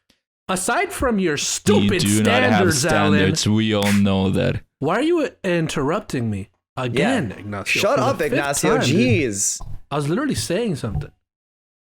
You'll get your turn. Well, just say it. Just say it, Gino. But I don't want to talk over you. Why do you have to go into this whole thing where, hey, Ignacio, why are you interrupting me? Just say it. That's just the theme of this episode. And Alan, you do not have standards. Let's be honest. Exactly. Aside from your standards, Alan, what are you excited for this week? Not the PlayStation Showcase. Just kidding. No, I'm excited. Happened? I'm excited to play more Neo: The World Ends with you. So cool. Sounds good. That's it. Kyle, what about you? What are you excited for this week, Kyle? Deathloop, my friend. Oh, I'm about to get looped in. Sagi Gino. Oh, yeah. What? Oh, so you're excited to play the not as good Dishonored? No, I'm excited to play Deathloop. You're excited for Deathloop as well, Ignacio? Yeah, I'm also excited for Deathloop, which is coming out this week. But also, guys, tomorrow, Sunday, something big is gonna happen. Gonna change the whole world. Oh, because I'm gonna qualify for my Digimon tournament. You're right. No, Fortnite is having its. Oh, really? It's having an event of season. Yeah, tomorrow. Oh, 4 p.m. Eastern. Oh, nice. I'll check that out, man. Yeah. You're gonna be there? No, I won't. Better be there. I was literally outside. Be there or be square. Anyways, guys, I am excited to continue my playthrough of Life is Strange True Colors and then talk to Kyle about it because he finished it already. I'm also going to play Tales of Arise, which I'm excited for. I hope you're excited for that as well, Alan, because you said you got it. I did get it. And there's other stuff. There's just a lot of stuff, a lot of stuff. Deathloop, I'm going to be honest with you guys. I might get FOMO and just buy it anyway and play that. But hey, look, there it is. Tales of Arise. Is it still sealed? Oh my God, it's still sealed, dude. Oh man. Okay, don't play it yet. I'll tell you if you have to return it or not. All right. Okay, thank you. So that's what I'm excited for, my friends. You guys can find me on social media at Gino_VTerry on Twitter and GinoVII on Twitch. I will be doing a name change soon.